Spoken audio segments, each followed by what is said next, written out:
¿Se oye bien? Sí. Hola, buenas tardes. Muy bienvenidos a todos y muchísimas gracias por acompañarnos en este evento de presentación de la 8ª edición del informe Smart Industry. Para comenzar esta tarde, le vamos a ceder la palabra a Fabián Torres, el decano del Colegio Oficial de Ingenieros Industriales de Madrid, que como anfitrión nos va a dar la bienvenida.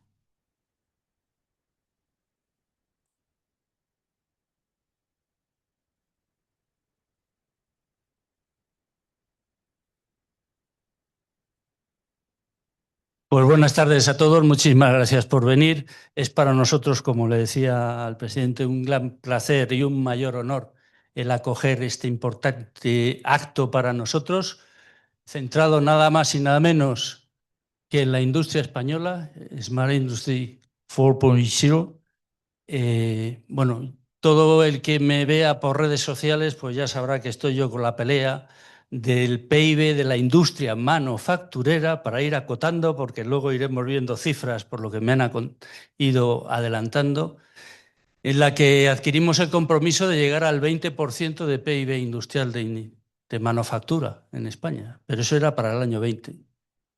Las cifras que manejamos en esa pura industria actualmente están en el 14%.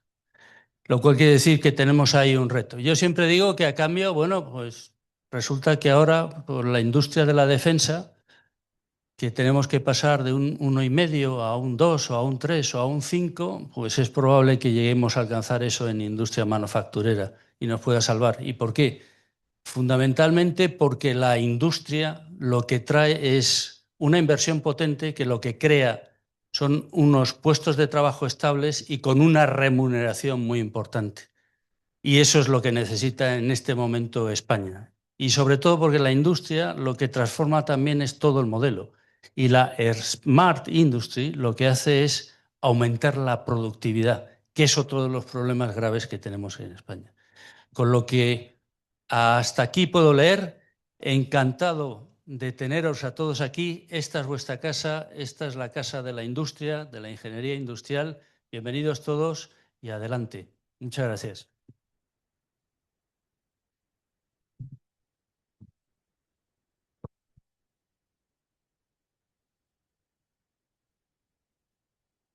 Muy bien, pues muchísimas gracias, Fabián.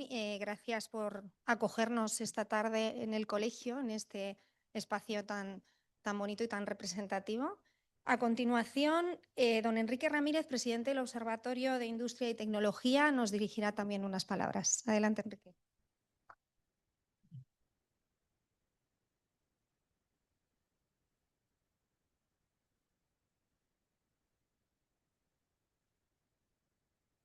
Esto está muy alto para mí. Bueno, muchísimas gracias. Buenas tardes a todos. Fabián, gracias por acogernos en esta magnífica sede. Es un honor y un placer estar aquí entre todos vosotros, en esta sede que para mí rezuma dos palabras que creo que es, a ver si lo digo bien, como ingeniero y me equivoco y la que lío, el máximo común denominador de todos los que estamos aquí, que es ingeniería e industria. Sin lugar a dudas, creo que esta magnífica sede no podía ser el mejor sitio para poder realizar nuestra presentación del 8º Smart Industry, que ya tenemos por aquí al CEO de Structurit, que lo hemos hecho de la mano de Structurit, Javier, que está ya queriendo salir. Estás calentando la banda, Javier de la Cuerda. Muchísimas gracias. Bueno, el que estemos aquí no es una casualidad. Realmente nosotros en el Observatorio de Industria y Tecnología el año pasado en nuestra Asamblea General decidimos hacer una reorientación estratégica y como consecuencia de eso hemos avanzado un poco en expandir nuestro perímetro.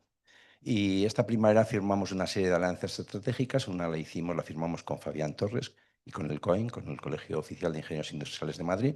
Y hoy es el primero, y hemos dicho el primero de, espero, muchas actividades que hagamos. Y no me cabe duda porque es un sitio fenomenal.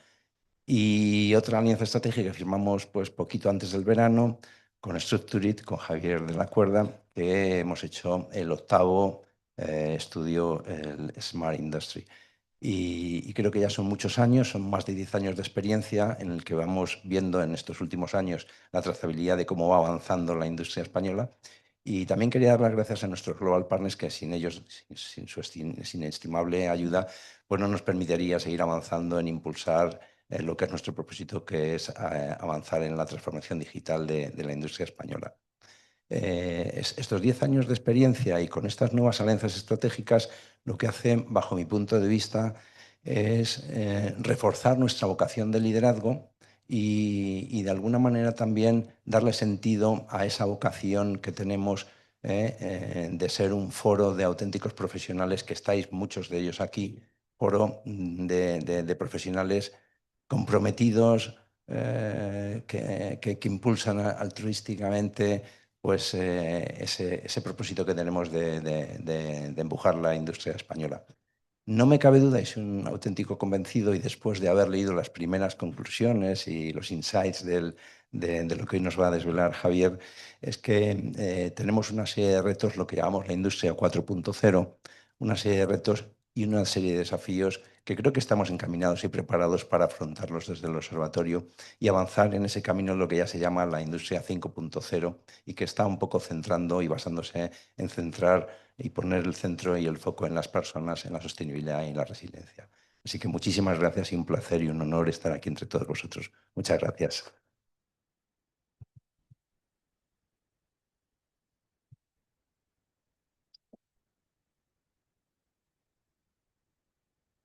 Pues muchas gracias, Enrique, a ti también.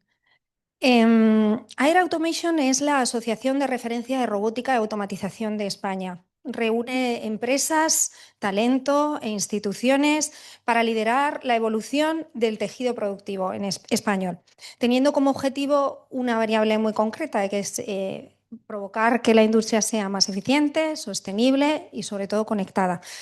Para nosotros han sido y son un colaborador fundamental. Con ellos contamos porque nos conectan siempre con quienes lideran la transformación digital. Para acercar esta visión, hoy contamos con nosotros con Alex Salvador, que es el gerente de la Asociación Española de Robótica y Automatización. Muchas gracias, Alex. Muchísimas gracias, Montse. Muchísimas gracias a todos. Dar las gracias al señor decano. Es un lujo y un honor de verdad para nosotros estar aquí hoy. Lo primero que tengo que decir en esta insigne casa, que soy economista, me disculpo, porque no todo el mundo es perfecto. Lo segundo es que esta mañana, Javier, he tenido 3 segundos de duda frente al armario y he dicho, ni lo intentes ponerte igual de elegante que ellos porque no lo vas a conseguir, y entonces vengo en mi categoría. Es un placer de verdad estar representando a la Asociación Española de Robótica y Automatización. Es una asociación que cumple este año 40 años de historia, yo llevo 6. Las personas pasan, las asociaciones permanecen. Ahora mismo tenemos 180 asociados. Os diría que un 30% son fabricantes de robótica, automatización y cada vez más digitalización e industria 4.0, un 30% distribuidores, pero un 30% ingenierías e integradores, que es nuestro canal vertebral. 10% restantes son centros tecnológicos y centros de formación, porque el tema del talento también es fundamental. Yo quería dar 2 pinceladas, uno a nivel macro de robótica, datos que ya conocéis, pero para ponernos en contexto, dónde nos estamos moviendo. Nosotros somos miembros fundadores desde el 87, cuando teníamos 2 años de vida, de la Federación Internacional de Robótica. Igualmente, desde 2022, representamos al sector de robótica y automatización dentro de la COE y de CEPIME. Pero volviendo a la Federación Internacional de Robótica, es la que da esos datos anuales de en el mundo se instalan más de 500.000 de robots industriales. Vale. El dato 2024 fueron 540.000 en números redondos, 540.000 a nivel mundial, robots industriales instalados. España, 5.000. 5.000, que es top 3 europeo, porque en 2024 superamos a Francia, estamos lejos de Alemania con 20 y pico mil, y Italia 12, 14.000, depende del año. Pero ya es un gran que España se haya consolidado en el top 3 a nivel europeo. España 5.000, 540.000 en todo el mundo, China 295.000. Esto que ya lo sabéis todos, el 50% de instalaciones en China se superó hace un par de años, tenían un plan quinquenal que se comieron en 2 años y medio, en la mitad. El gran sorpaso del año pasado, que el dato que quizás no conocéis, es que por primera vez en 2024, de los 295.000 robots instalados en China, la mayoría ya fueron de fabricantes chinos. Hasta 2023 eran fabricantes japoneses los que dominaban el mercado chino y ahora ya son los chinos los que dominan su mercado. El último asociado que ha hecho la asociación, aprobado por una junta directiva insigne a la que me honro en representar hoy aquí, donde están KUKA, ABB, Universal Robots y todos los roboteros, el último asociado aprobado por la junta directiva por unanimidad ha sido Estun Robotics, que es el gran líder mundial chino de robótica. Ya están en España, entraron por el norte de Europa y tardaban, lo que tardaran en montar la SL, en este caso en Barcelona, pues se han asociado a la asociación. Acabo con los datos y os hablo un poquito de la asociación. Nosotros teníamos 3 retos en estos últimos 6 años de gestión.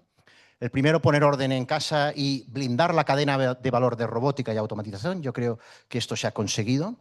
Estamos trabajando con una dinámica muy matricial, muy de empresa privada, formada por grupos de trabajo transversales, comisiones verticales, y en total, entre los 4 grupos de trabajo y las 4 comisiones, tenemos a más de 300 directivos de Industria 4.0 apoyando el proyecto de la asociación, porque de estructura todavía somos pequeños. Tenemos un presupuesto este año, 350.000 euros, y el reto es liderar Industria 4.0 en 2030, alcanzando 1 millón de euros de facturación y 300 asociados.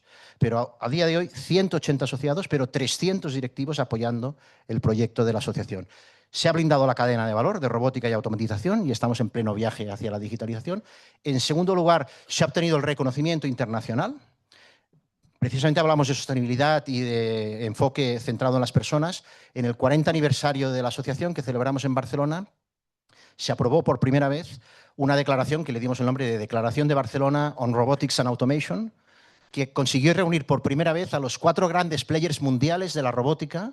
Nosotros éramos el hermano pequeñito, el que lideraba la iniciativa, pero los más pequeños, que son la A3 americana, la VDMA alemana, el clúster de Odense de robótica colaborativa, que hablaba con alguno de vosotros antes de ello, y la propia IFR, la Federación Internacional de Robótica. Es la primera vez que estas 4 asociaciones, bajo el llamado de Air Automation, han firmado una declaración para promover una industria competitiva, resiliente, sostenible y centrada en las personas.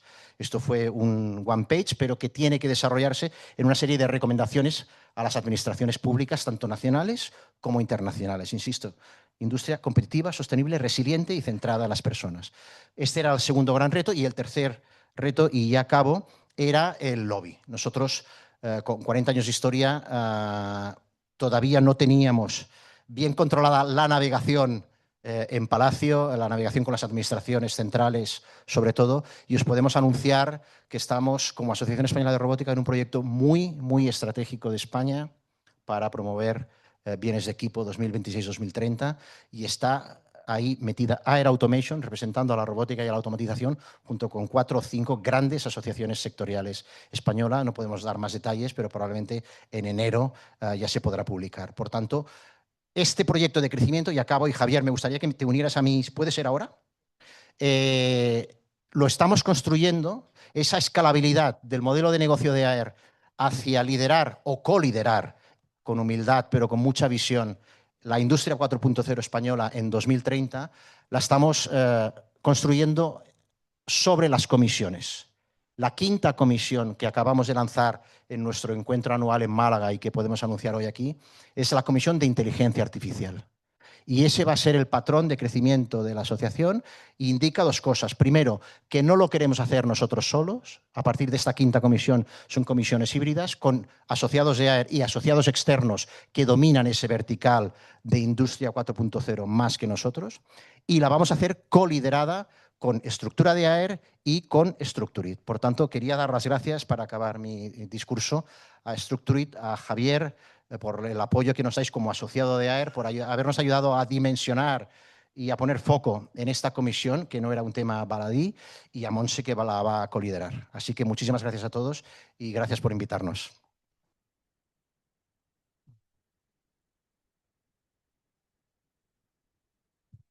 Muchísimas gracias a ti, Alex, y siempre es un lujo tenerte, siempre aprendemos muchísimo y te agradecemos que te hayas desplazado esta tarde para estar un ratito con nosotros. Bueno, pues ahora ya nos vamos a centrar a lo que hemos venido, ¿no? Que es a conocer y a desgranar un poco todo el contenido de este informe que hemos ido trabajando con tanto cariño y con tanta dedicación desde hace ya varios meses. Para ello, pues vamos a contar con Javier de la Cuerda, Managing Partner y CEO de Structurit, que es la persona que nos ha ido dirigiendo a lo largo de los últimos meses y que tanto trabajo y tanta dedicación ha entregado. Así que sí que pediría que un aplauso para él. Muchísimas gracias. Pues muchísimas gracias, Monse. ¿Se oye? Fenomenal. Empiezo por ti, Fabián. Muchísimas gracias por acogernos. La verdad que un lujo, me sumo a las palabras que ha dicho Alex, un lujo estar aquí en este sitio, que yo creo que nada mejor para poder presentar este informe hoy aquí. También quiero darte las gracias, Alex. Siempre estás ahí, siempre se te llama, vienes, y sé que tienes una agenda liadilla. Muchas gracias. Y por supuesto, al observatorio. No sé si ha llegado Bernardo Illazán, que fue el primero que nos puso en contacto con el observatorio. A ti, Eduardo, porque nos has apoyado desde el primer momento también y ha sido una gozada trabajar contigo. En este informe en concreto, pues la verdad que ha sido muy interesante contigo y con todo el equipo, porque ha habido un equipo detrás, Macu, Berto, Antonio, ha habido gente súper, que nos ha ayudado un montón. Y Enrique, que firmamos ese acuerdo, que nos comprometimos a muchas cosas. Sí, yo entre otras cosas me había comprometido a conseguir más de 150, ¿no? No hemos llegado a 150 personas contestando la encuesta, pero nos hemos quedado súper cerca. O sea que, pero es que es muy difícil, luego iremos a ese detalle. Bueno, os voy a contar algo que todos sabéis. Hay un informe de referencia que habla sobre la industria 4.0 en España y de la Smart Industry, que es el que ha liderado el observatorio durante muchísimo tiempo. Ese informe, que es el que veis ahí, el año pasado encontró un pequeño competidor, ¿no? Que era el informe que lanzamos desde Structurit, unos advenedizos, pero que queríamos enterarnos, ¿no? Digamos que el informe del observatorio, que llevaba 7 informes y 7 ediciones que las había sacado, y la verdad que todo fue muchísimo éxito y que nos sirvió de mucho, pues se basaba, oye, cómo veían la industria, cómo veían los directivos de la industria la percepción del impacto que tenía la industria 4.0 en sus negocios, y ha ido tomando esa temperatura gradualmente durante todos los años. Ha sido súper interesante. Structurit pretendía cuantificar el mercado. Fabián, cuantificar el mercado. Yo sé que eso te gusta y vamos a discutir, yo creo, de eso.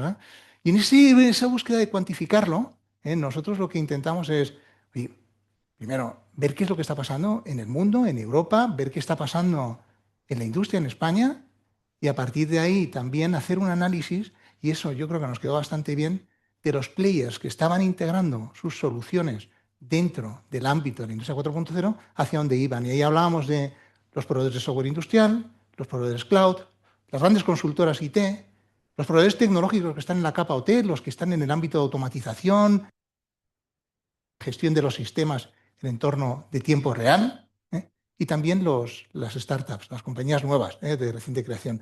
Bueno, pues este año nosotros pretendemos hacer algo mucho más valioso, y ese es el resultado de la 8ª edición, que todos vais a poder ver y que podéis ver ya desde ya si hacéis la foto al QR este que os hemos dado, y ahí lo tenéis. Y para hacer este informe nosotros nos fijamos un objetivo. El objetivo era satisfacer la inquietud que pudieran tener 3 personajes. El primero, el ministro de Industria. Nosotros pensamos que si yo fuera ministro de Industria, o si nosotros fuéramos ministros de Industria, ¿qué nos interesaría saber? Nos interesaría saber cómo va el mundo en todo lo que tiene que ver con la gestión de la industria. Nos interesaría saber cómo va Europa. Nos interesaría saber dónde está España dentro de ese panorama. Nos interesaría tener muy claro cuáles son las entidades que se ven afectadas, es decir, los sectores que se ven afectados y las compañías que están detrás de estos sectores en España. Y eso sería mi interés. Y eso intentamos responderlo en el informe que os presentamos hoy. El segundo personaje es el CEO de una compañía que se dedica a la producción, y aquí ya me da igual, que sea producción en el sector de automoción, o que sea producción en el sector de farma, o que sea el que fuere. Y me da igual el tamaño. Pero si yo fuese ese CEO, ¿qué me interesaría? Pues me interesaría saber, oye, de Europa no me interesa tanto, pero sí me interesaría saber dónde está la tecnología.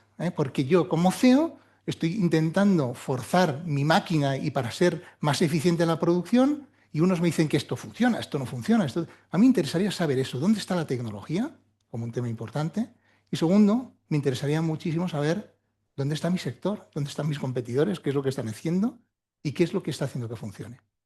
El tercer personaje es un ingeniero que hace 25 años, o 30, o 35, decidió montar su compañía de ingeniería para prestar servicios en estos sectores. Este personaje, al que también le queremos responder a sus inquietudes, pues entendemos que son, pues desde dónde está el mundo, dónde está Europa, dónde están los sectores, dónde está la tecnología, para saber dónde me concentro yo para ser más eficiente y poder competir, ¿no? Y este es el objetivo que tenemos hoy en este informe, ¿eh? Responder a estos tres personajes con cara y ojos, que los reconocemos y sabemos quiénes son, ¿eh? Y ahí es donde nos hemos centrado para intentar tener éxito. Bueno, pues de aquí nosotros hemos montado un informe que es extenso, tiene 124 páginas. Al que eso le eche para atrás os diré que tiene muchas fotos, o sea que ahí que se puede leer, pero es extenso, y en el que yo hoy me voy a concentrar en hablaros de 4 bloques, ¿no? El primer bloque tiene que ver, oye, con el entorno, tanto el global, Europa, el mundo, como en la tecnología. El segundo, ese análisis cuantitativo que hablamos antes del mercado.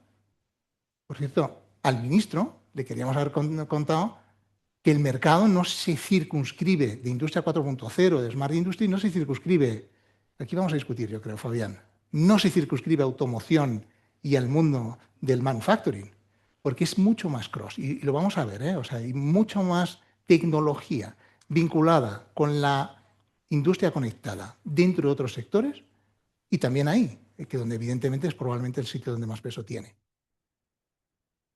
La tercera parte, el tercer bloque que vamos a ver es la percepción. Esto es, retomamos otra vez el enfoque que tenía el observatorio en sus pasadas ediciones y vamos a preguntar a los directivos, ¿eh? Pero aquí vamos a buscar 2 ejes de opinión. Por un lado, los directivos, que están centrados en dirigir empresas de producción, y por otro lado, los directivos, que son esos ingenieros que mencionamos antes, que están completamente centrados en la prestación de servicios. Y los hemos diferenciado.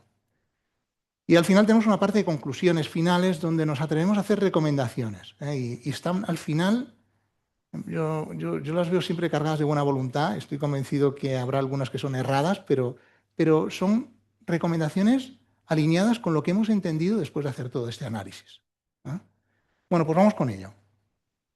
Empezamos por el entorno global y la parte de tecnología. Bueno, pues vamos a hablar de Europa, ¿eh? Y cómo vemos nosotros a Europa. Y para hablar de esto en concreto, pues nos apoyamos en el de siempre, en el informe Draghi. El informe Draghi yo creo que es muy explícito en detallar la posición que tiene hoy Europa. Por un lado, en productividad y escala empresarial. Oye, pues es bastante evidente que las empresas europeas son mucho más pequeñas y están tremendamente más desagregadas. Y eso nos posiciona en Europa en una situación en la que nuestra digitalización es mucho más lenta y mucho más desigual. Por otro lado, tenemos el mundo de la energía y en qué medida eso nos aplica para la competitividad. Pues mirad, Europa tiene un problema con esto. Si os fijáis, en el 24 el gas era 5 veces más caro en Europa que en Estados Unidos y la electricidad 2 veces más caro. Teniendo en cuenta además que no es el caso de España la dependencia del gas, pero sí en general de Europa y muy particularmente de Alemania en el gas, ¿sabes? Entonces esto tiene una afectación muy grande en la capacidad productiva que tenemos en Europa. La tercera parte tiene que ver con la innovación vinculada con la tecnología, y aquí estamos hablando de los entornos que yo creo que van a traccionar y traccionan, y cuando hablemos de tecnología lo tendremos más claro, que traccionan de la industria 4.0. Aquí estamos con tecnología prestada. Aquí nosotros no tenemos nada. Como mucho, lo que sí tenemos es una Europa que invierte mucho, y estoy hablando en administraciones públicas, en el desarrollo de centros de investigación, desarrollando un montón de iniciativas que normalmente quedan muy bien, que tienen centros de investigación, que se mete muchísimo dinero, que son chiringuitos y que no llegan a nada. Y de ahí eso del Valle de la Muerte, es decir, el sitio donde están todas las calaveras ahí y no hay nada detrás, pero seguimos consumiendo tecnología que viene de fuera. En el ámbito de inversión y mercados de capital, Draghi lo dimensionaba, decía, si queremos competir en Europa tenemos que meter pues, entre 750.000 millones de euros y 800.000 millones de euros, que es una burrada, pero hay que hacerlo.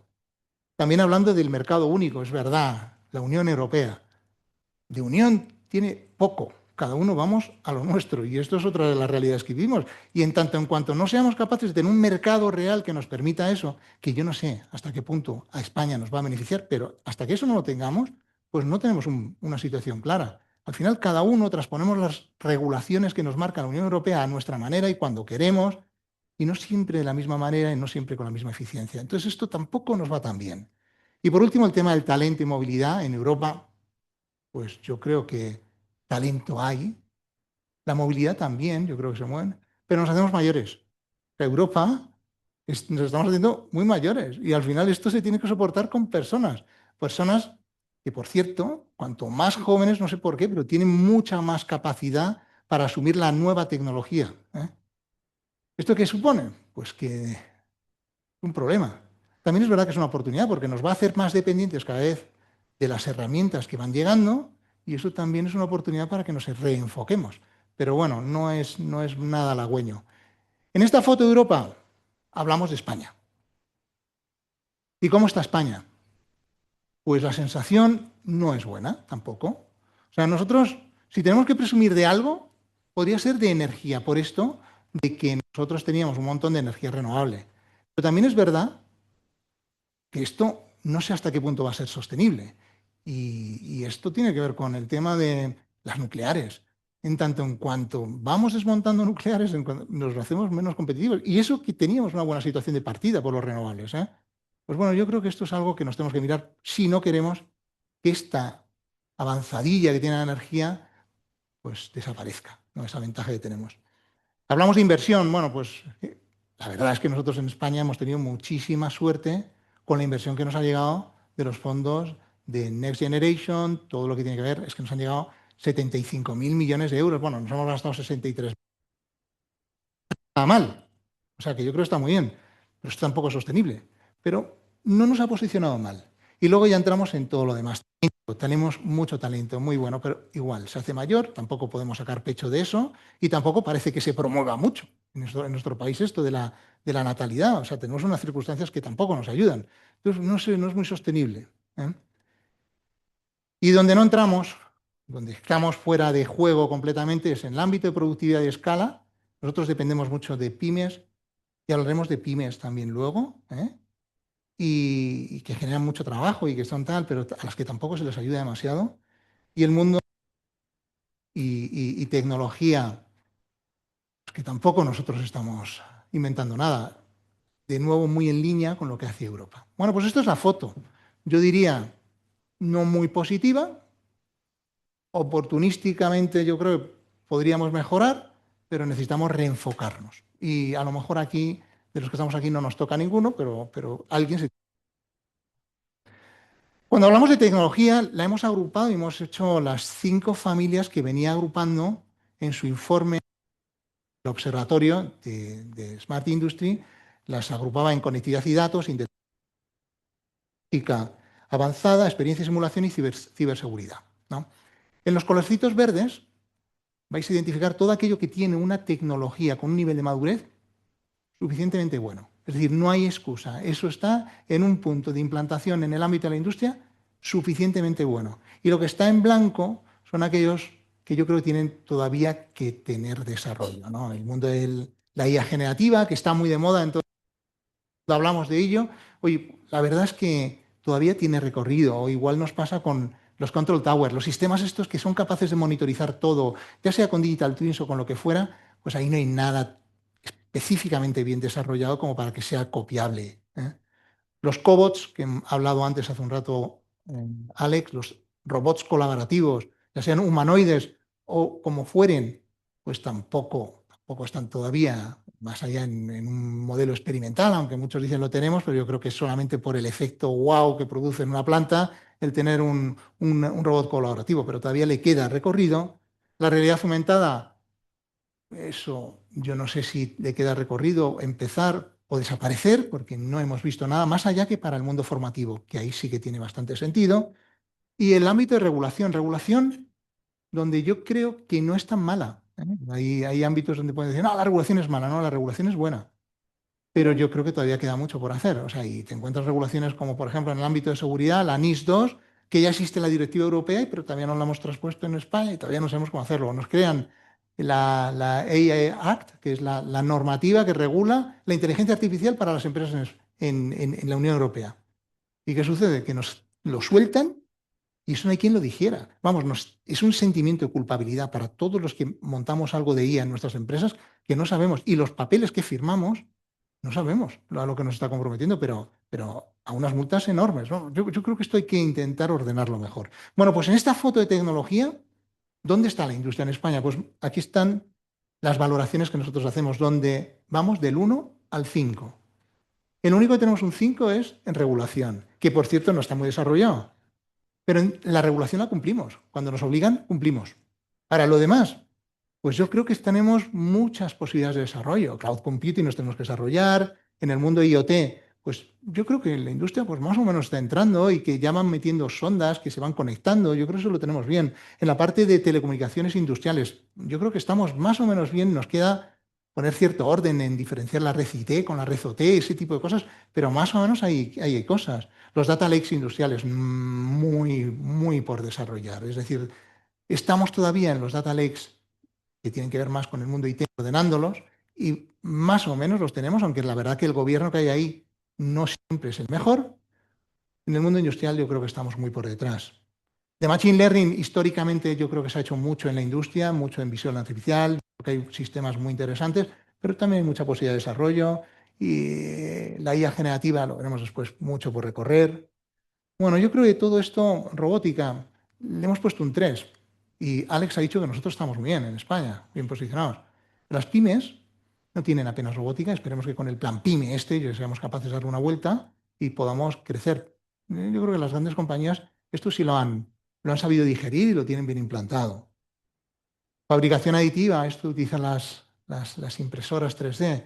Yo veo que se está haciendo un uso muy correcto y está en un nivel de madurez suficiente. Y esto va muy bien. Vamos.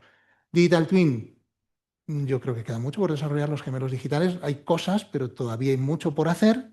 Es verdad que hay, en general es caro, y hay que ver cómo se pone en marcha. Blockchain, sin duda, muchísimo recorrido en todo lo que tiene que ver con la trazabilidad de los productos y muy en precario.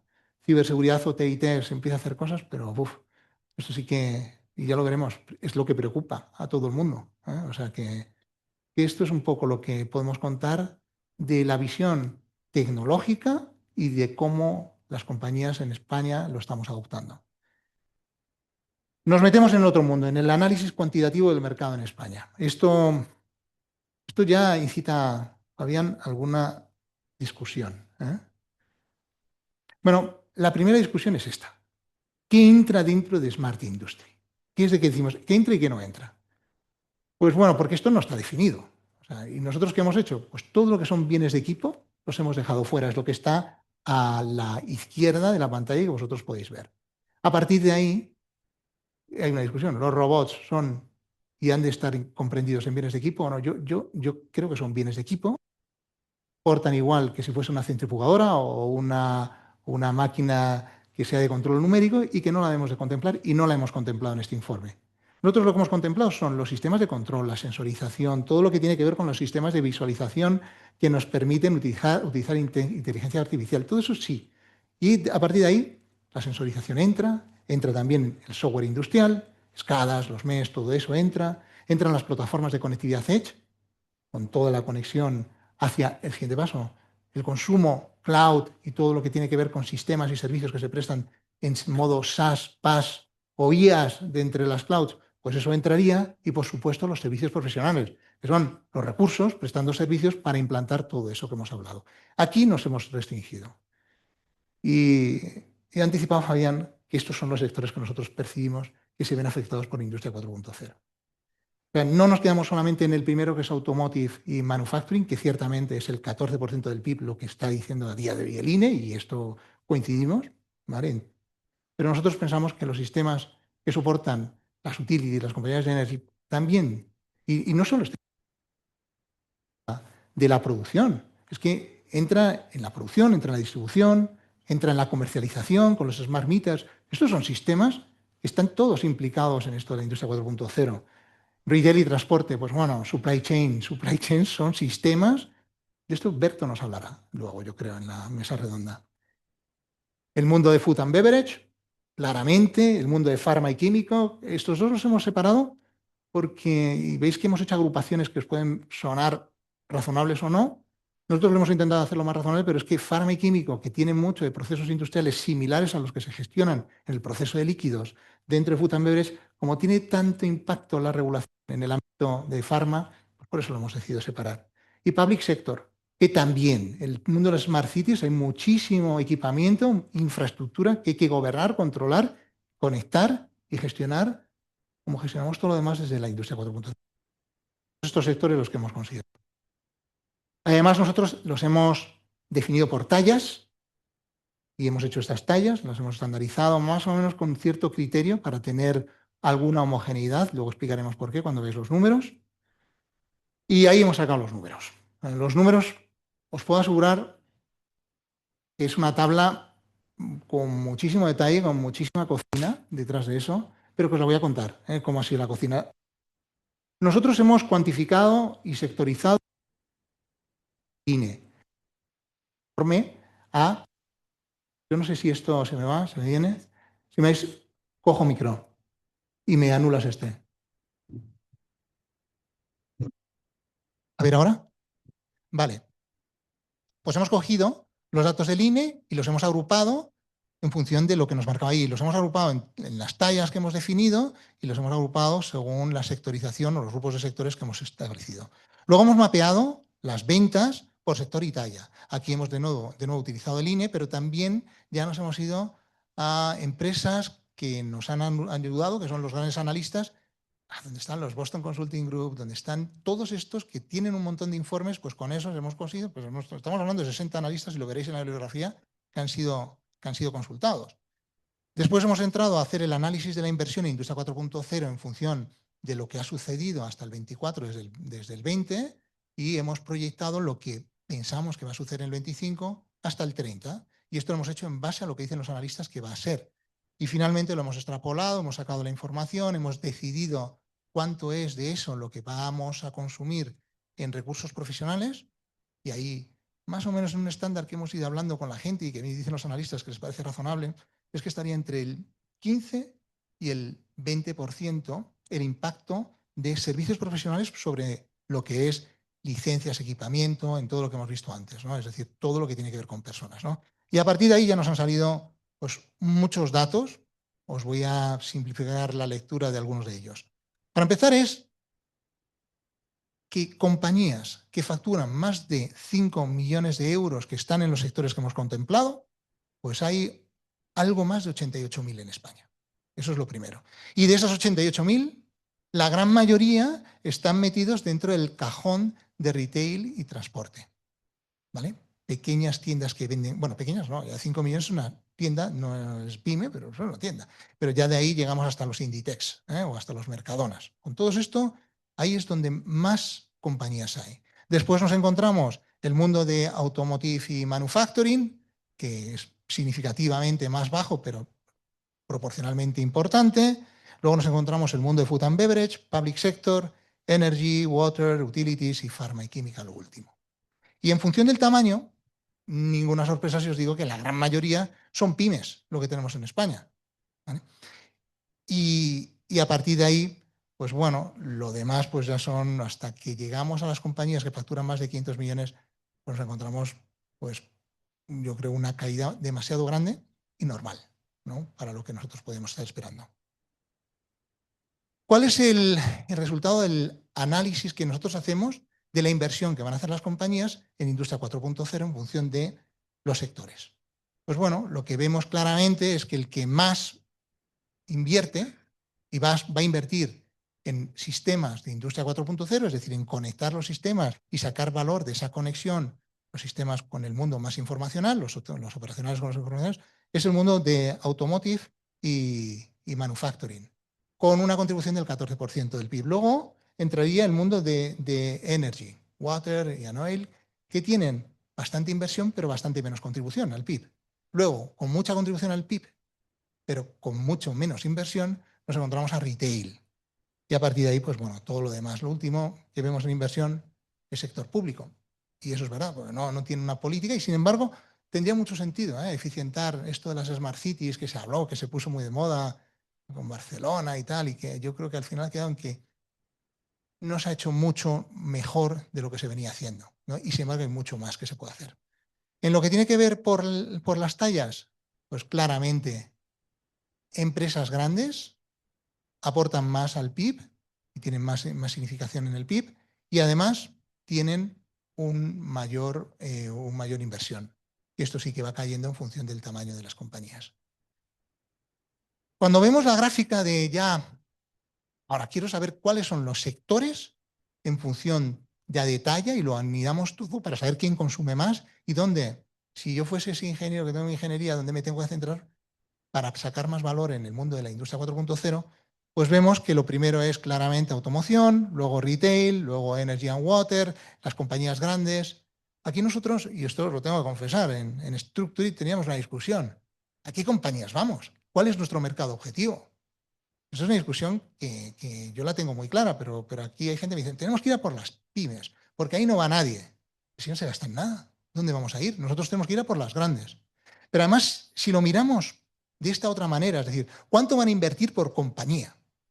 Es que te das cuenta, bueno, para empezar que retail, claramente, como eran tantas compañías, se diluye mucho, entonces la inversión que tienen por compañía es mucho menor en los tallajes. Entonces, y ya se nos clasifica pharma y chemical como segundas compañías más grandes, es decir, probablemente porque son menos, la inversión se diluye menos y por tanto, invierten más. Y estamos hablando de bastante impacto. O sea, en estas compañías grandes, el impacto es del 3,5, 3,7% de su revenue, lo que invierten en industria 4.0, significativo.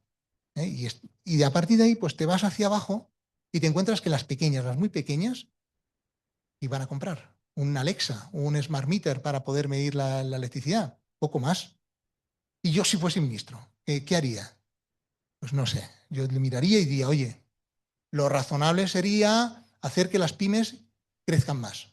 Y no me parece mala medida, pero la realidad es que no es lo razonable es que crezcan las grandes. Porque estas pymes que vemos ahí al final en la cola viven prestando servicio a través de las grandes. Entonces, yo creo que hay que centrarse mucho en defender nuestra gran industria y apostar por ella. Y a las pequeñas también. Y no poner zancadillas, claro. Pero esto yo creo que tiene sentido. Bueno, detrás de estos números, algunas conclusiones y ya os doy unos numeritos más. 88.000 empresas, os lo he dicho antes, esto supone el 52% del PIB afectado y esto es lo que hay. Y este 52% del PIB, si los analistas tuvieran razón y BCG que hizo un análisis de cuánto puede repercutir su beneficio o su incremento de la eficiencia en la cuenta de resultados que habla entre un 15 y un 20%, es que no está nada mal pensar en invertir en esto. Y estamos hablando de este 52%. De esto que vemos, otra cosa que vemos, y lo he dicho ya antes, que solo en 700 compañías, solo en 700, estoy reuniendo el 30% del PIB, que son 490.000 millones de euros, que no está nada mal. Y respondiendo a aquellos de mi compañía que me dicen eso de, oye, nos tenemos que centrar en las pymes, no, nos tenemos que centrar en estos, que yo creo que son los que nos interesan. Los otros también, pero estos por supuesto. Un dato que no tiene que ver con la industria 4.0 y que yo quiero relacionaros. IT. Y esto es un informe de Whitelane que lanzó, creo que fue en septiembre. Hablaba de, en IT, el gasto que tenemos en empresa o lo que se ha presupuestado de gasto anual para el 2025 está entre 25.000 y 30.000 millones de euros, que no está nada mal, ¿vale? ¿Sabéis cuánto supone en el mundo de la industria 4.0 el gasto? 21.700, es decir, un 80% de lo que se gasta en IT. Se ve mucho más el IT y, sin embargo, esto apenas se habla. Y aquí, sin embargo, hay mucha inversión que hacer, con mucho impacto en la cuenta de resultados, con mucho impacto en la diferenciación. Oye, esto es relevante. Bueno, esto parece que lo estoy descubriendo, pero Las grandes consultoras que están en el mundo IT ya están viendo cómo meterse en este mundo. Y esto lo estamos viendo cada vez más. Les llevará su tiempo, pero acabarán entrando. Y al final, la automatización de nuestras plantas, bueno, ya lo hace. Telefónica, lo hará Accenture, pero que van a ser los que se van a quedar. A día de hoy es muy descentralizado, lo veremos también luego. Y más detalles. Si queremos ver cuánto es de professional services, en función de ese ratio del 17,5% del total del gasto, eso es un ratio que hemos tirado y que en el Excel ha funcionado, estamos hablando de 3.800 miles de millones, que no está nada mal. No está nada mal. ¿Esto qué supone? Pues que si le ponemos, y es empleo de calidad, no sé quién lo decía antes, hablamos de empleo de calidad, es decir, que puedan tener un coste de FTE de 90.000 euros por cada uno de los FTEs al año, ¿no? Estaríamos hablando de que hablamos de 42.000, más de 42.000 personas trabajando en Industria 4.0. Es decir, esto tiene impacto, mucho impacto en nuestra economía. Vamos, cuando hablaba antes de la inquietud de 2 personas, nunca me planteé que esto le podría inquietar a nuestra ministra de Trabajo, pero debiera. Tampoco nos lo planteábamos, pero le debiera inquietar, porque esto es una buena apuesta. Y en cuanto a lo que es la inversión, oye, pues lo que hemos visto, que en función del tamaño, en función del sector, varía, ¿no? Y estaríamos hablando entre un 1,5% y un 3,7%, lo cual en la contribución total del PIB español sería un 1,4%, que también es un número bastante relevante como para que nos lo apuntemos y digamos, oye, esto merece la pena. Bueno, hasta aquí bloque 2, la parte más cuantitativa.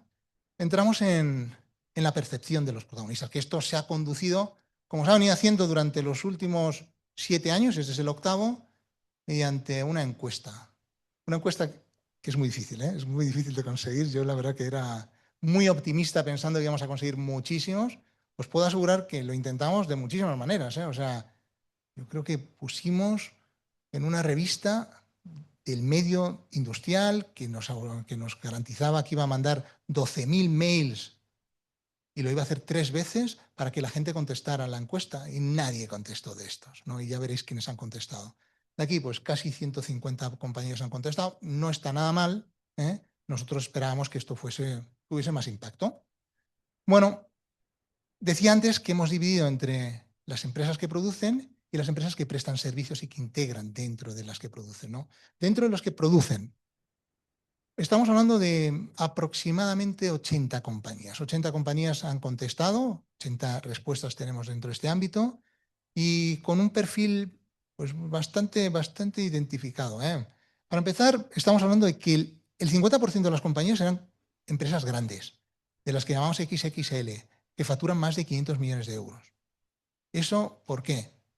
Probablemente porque, como os he dicho, no funcionaba esto de las redes sociales, que no funciona, y no hemos sido capaces de que esto nos respondieran, porque ha sido a los que hemos llegado nosotros, llamando, a los que ha llegado el observatorio, Eduardo con el equipo, a los que hemos llegado desde AER. Estos son los que nos han contestado, ¿vale? Mayoritariamente. Por número de empleados, claro, si son grandes, estamos hablando que el 40% tiene más de 1.000 empleados en España, ¿vale? Y son los que han respondido. Que por actividad, pues la gran mayoría son de automoción y manufacturing, los que han contestado, tienen más interés en esto, es razonable también. ¿Y el perfil de los participantes? Pues el 40,8% mundo IT, o sea, gente que está vinculado con tecnología, que está en innovación, que son los CDOs. Estos tienen mucho interés. Y también a mí me parece muy, muy importante ver el tema de los CEOs. El 20% de los que han contestado eran CEOs de grandes compañías, lo cual, oye, de nuevo, pues tiene una motivación y es que a ellos les interesa esto. Y luego hay un 29% de gente que tiene que ver con vinculación en el mundo productivo, gente de calidad, gente de mantenimiento. Pues esos han ido contestando y no está mal, gente que está ahí en planta. Pero ¿sabéis quién no ha contestado? Y de verdad, ha sido muy excepcional ver a alguno que haya contestado, porque de alguna manera lo sacamos. Los directores de producción, los directores de planta, yo creo que no creen en esto, o no tienen tiempo porque trabajan más que los demás, o no lo sé por qué. Si aquí hay alguno que me perdone, que lo he dicho con cariño, pero no han contestado muchos de estos. ¿Y por qué? Porque no se lo creen. Es que nos ven, y nos ven porque yo cuando voy a una planta y hablo de esto, dice, este me viene a vender una moto. Y la verdad, que en el 99% de las oportunidades se venden motos por ahí. Y te encuentras gente que está intentando implantar un MES durante 2 años, y estoy pensando concretamente en una compañía que está basada en Zaragoza, del mundo del biocombustible, que llevan intentando montar un MES, que el MES les está intentando cambiar todos los procesos y que ellos se resisten y que esto no va a funcionar. Y no funciona, porque el que no quiere es el de la planta, pero también es porque no tiene sentido. El de la planta sabe cómo funciona la planta y ese tiene mucho valor. Bueno, pues esto son un poco las personas que nos han contestado y los que no nos han contestado. Y de los pymes y de todos estos, no están interesados. No han contestado o no lo sé. O no, como no hemos sorteado nada, a lo mejor ese ha sido el tema. Bueno, vamos a ir ya por bloques, viendo quién nos han respondido a la encuesta, ¿vale? El primer bloque tiene que ver con la digitalización y automatización industrial. Las tecnologías prioritarias. ¿Dónde a día de hoy hay más interés? Pues sobre todo en el mundo de la ciberseguridad, analítica, ahí es donde hay bastante interés, ¿no? Y cómo se hace toda la parte, ya se empieza a hablar de integración de la IA, ¿eh? Aunque esto yo creo que lo ponen, pero luego veremos que no lo practican. Pero también es razonable, ¿eh? Yo creo que es muy precipitado el pedazo hype que tenemos a día de hoy con la IA en el entorno industrial. Hay cosas que hacer, pero también se reconoce en la encuesta y lo veremos. Y cuando vemos el nivel de robotización dentro de este ámbito de automatización, pues vemos que lo que ya sabemos, automoción, manufacturing, tiene un nivel de robotización suficientemente alto, ¿eh? Que luego viene pues, de manera desigual farma, química, alimentación, ya van entrando cosas, y nada en el sector público, ahí quizás lo veo menos, lo veo menos esa parte, aunque habrá cosas que hacer, pero yo no lo veo. Y en el mundo de agua y utilities, por cierto, las utilities ya están viendo cómo lo sacan partido, o sea, creo que tiene recorrido, y tienen ideas al respecto, porque a ellos les puede eficientar mucho su operación. En el análisis de proveedores, aquí les hemos preguntado, oye, ¿quiénes son tus proveedores? Y se los hemos agrupado un poco, los hemos agrupado por cloud. ¿Quiénes son tus proveedores cloud favoritos? Ángel es de Amazon, Ángel el primero que sale es Azure, ¿vale? Pero yo creo que esto responde a otra cosa, responde al Office 365, al OneDrive, y yo con esto lo primero que me sale, y como lo ha respondido un CEO que no necesariamente tiene por qué sabérselo, a que yo tiro por ahí. Y AWS serían los dos players que entran, pero el primero es Azure, ¿vale? Microsoft. Y luego entran otros tantos, pero yo creo a distancia de Google muy por detrás. Software industrial, Siemens. Siemens gana por goleada. Y luego entra pues Schneider, ABB, bueno, por lo menos una muy buena noticia. Siemens y Schneider son europeos, ¿no? Y eso, pues mira, eso lo tenemos con nosotros. Tercer tema, los integradores. ¿Cuáles son las ingenierías que se eligen, ¿no? Mayoritariamente se eligen ingenierías pequeñas. O sea, gente que está cercano, y aquí hay alguna que tenemos de ese perfil, y que están cercanos a los clientes. Eso es lo que más se valora a día de hoy en la industria. Eso no se puede perder, pero eso es la realidad. Las grandes compañías prefieren empresas pequeñas y locales. Luego ya vienen las globales, y para los proyectos muy, muy grandes nos traemos a las internacionales con Siemens y todos estos. Y por último, el ecosistema de consultoras. Las que están trabajando a día de hoy en las grandes industrias, pues son los grandes. Telefónica, Accenture, Deloitte, NTT. Todos estos son los que van teniendo presencia. Telefónica y Accenture muy cerquita y muy arriba. Y además estos dos lo tienen muy claro. Estos dos han ido comprando compañías, están entrando en el entorno. Es verdad que las compran, entran en el entorno, pero luego no sustentan el negocio. Ahí hay que ver hasta que lleguen a tener esa madurez para hacerlo. Pero lo van intentando y se van posicionando. Lo que sí están a día de hoy es en la industria prestando servicios en el lado del IT. ¿Las prioridades a medio plazo? Pues bueno, ciberseguridad otra vez. A medio plazo lo que vemos es ciberseguridad, la automatización, el mundo de cómo mejoro la integración con el ERP, evitando papel, ese tipo de cosas son las razonables de lo que se ve a medio plazo. Y como objetivo estratégico, pues a mí esto me ha gustado, porque ya la gente no habla de innovación. Voy a innovar, no, la gente habla de eficiencia, habla de competitividad y habla de resiliencia operativa. Y esto de la innovación ya no es lo que las empresas están buscando resultados. En cuanto a IA generativa, y esto había que preguntarlo, sé que se hace pesado para muchos el tema de la IA, pero bueno, el estado que se ve en general es fase exploratoria y con muy poquitos proyectos en producción. En el ámbito donde se están desarrollando a día de hoy los proyectos, tienen que ver sobre todo con el soporte administrativo, es decir, todo aquello que me baja la complejidad documental. Eso es donde se está entrando a día de hoy con IA.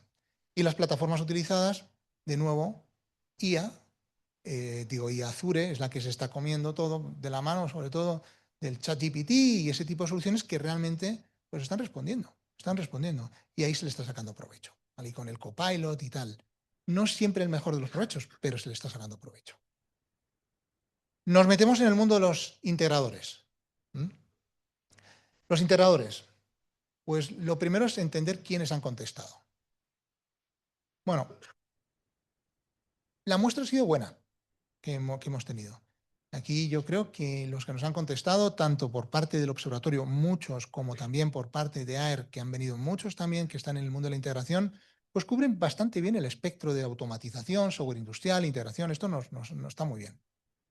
Segundo, la mayoría han sido los CEOs los que han contestado de estas compañías. Es verdad que son compañías más pequeñas, pero estamos hablando de 70 respuestas, prácticamente 70 respuestas que hemos tenido en este ámbito, que no está nada mal, y mayoritariamente CEOs que dicen a mí, voy a rellenar a ver qué pone aquí, qué tal, y se han posicionado. La actividad principal, pues bueno, aquí nos encontramos con que muchos tienen que ver con software industrial, integración, automatización, eso es lo que hacen. Y el tamaño empresarial, compañías medianas dentro de este ámbito, entre 50 y 200 personas, que son ingenierías de las clásicas que nos estamos encontrando, que prestan servicio tal y como buscaban, hemos visto antes, las grandes compañías que tienen la producción, ¿vale? Pues estos son algunas compañías grandes también, y han contestado gente relevante, compañías grandes que está haciendo cosas y está bastante bien.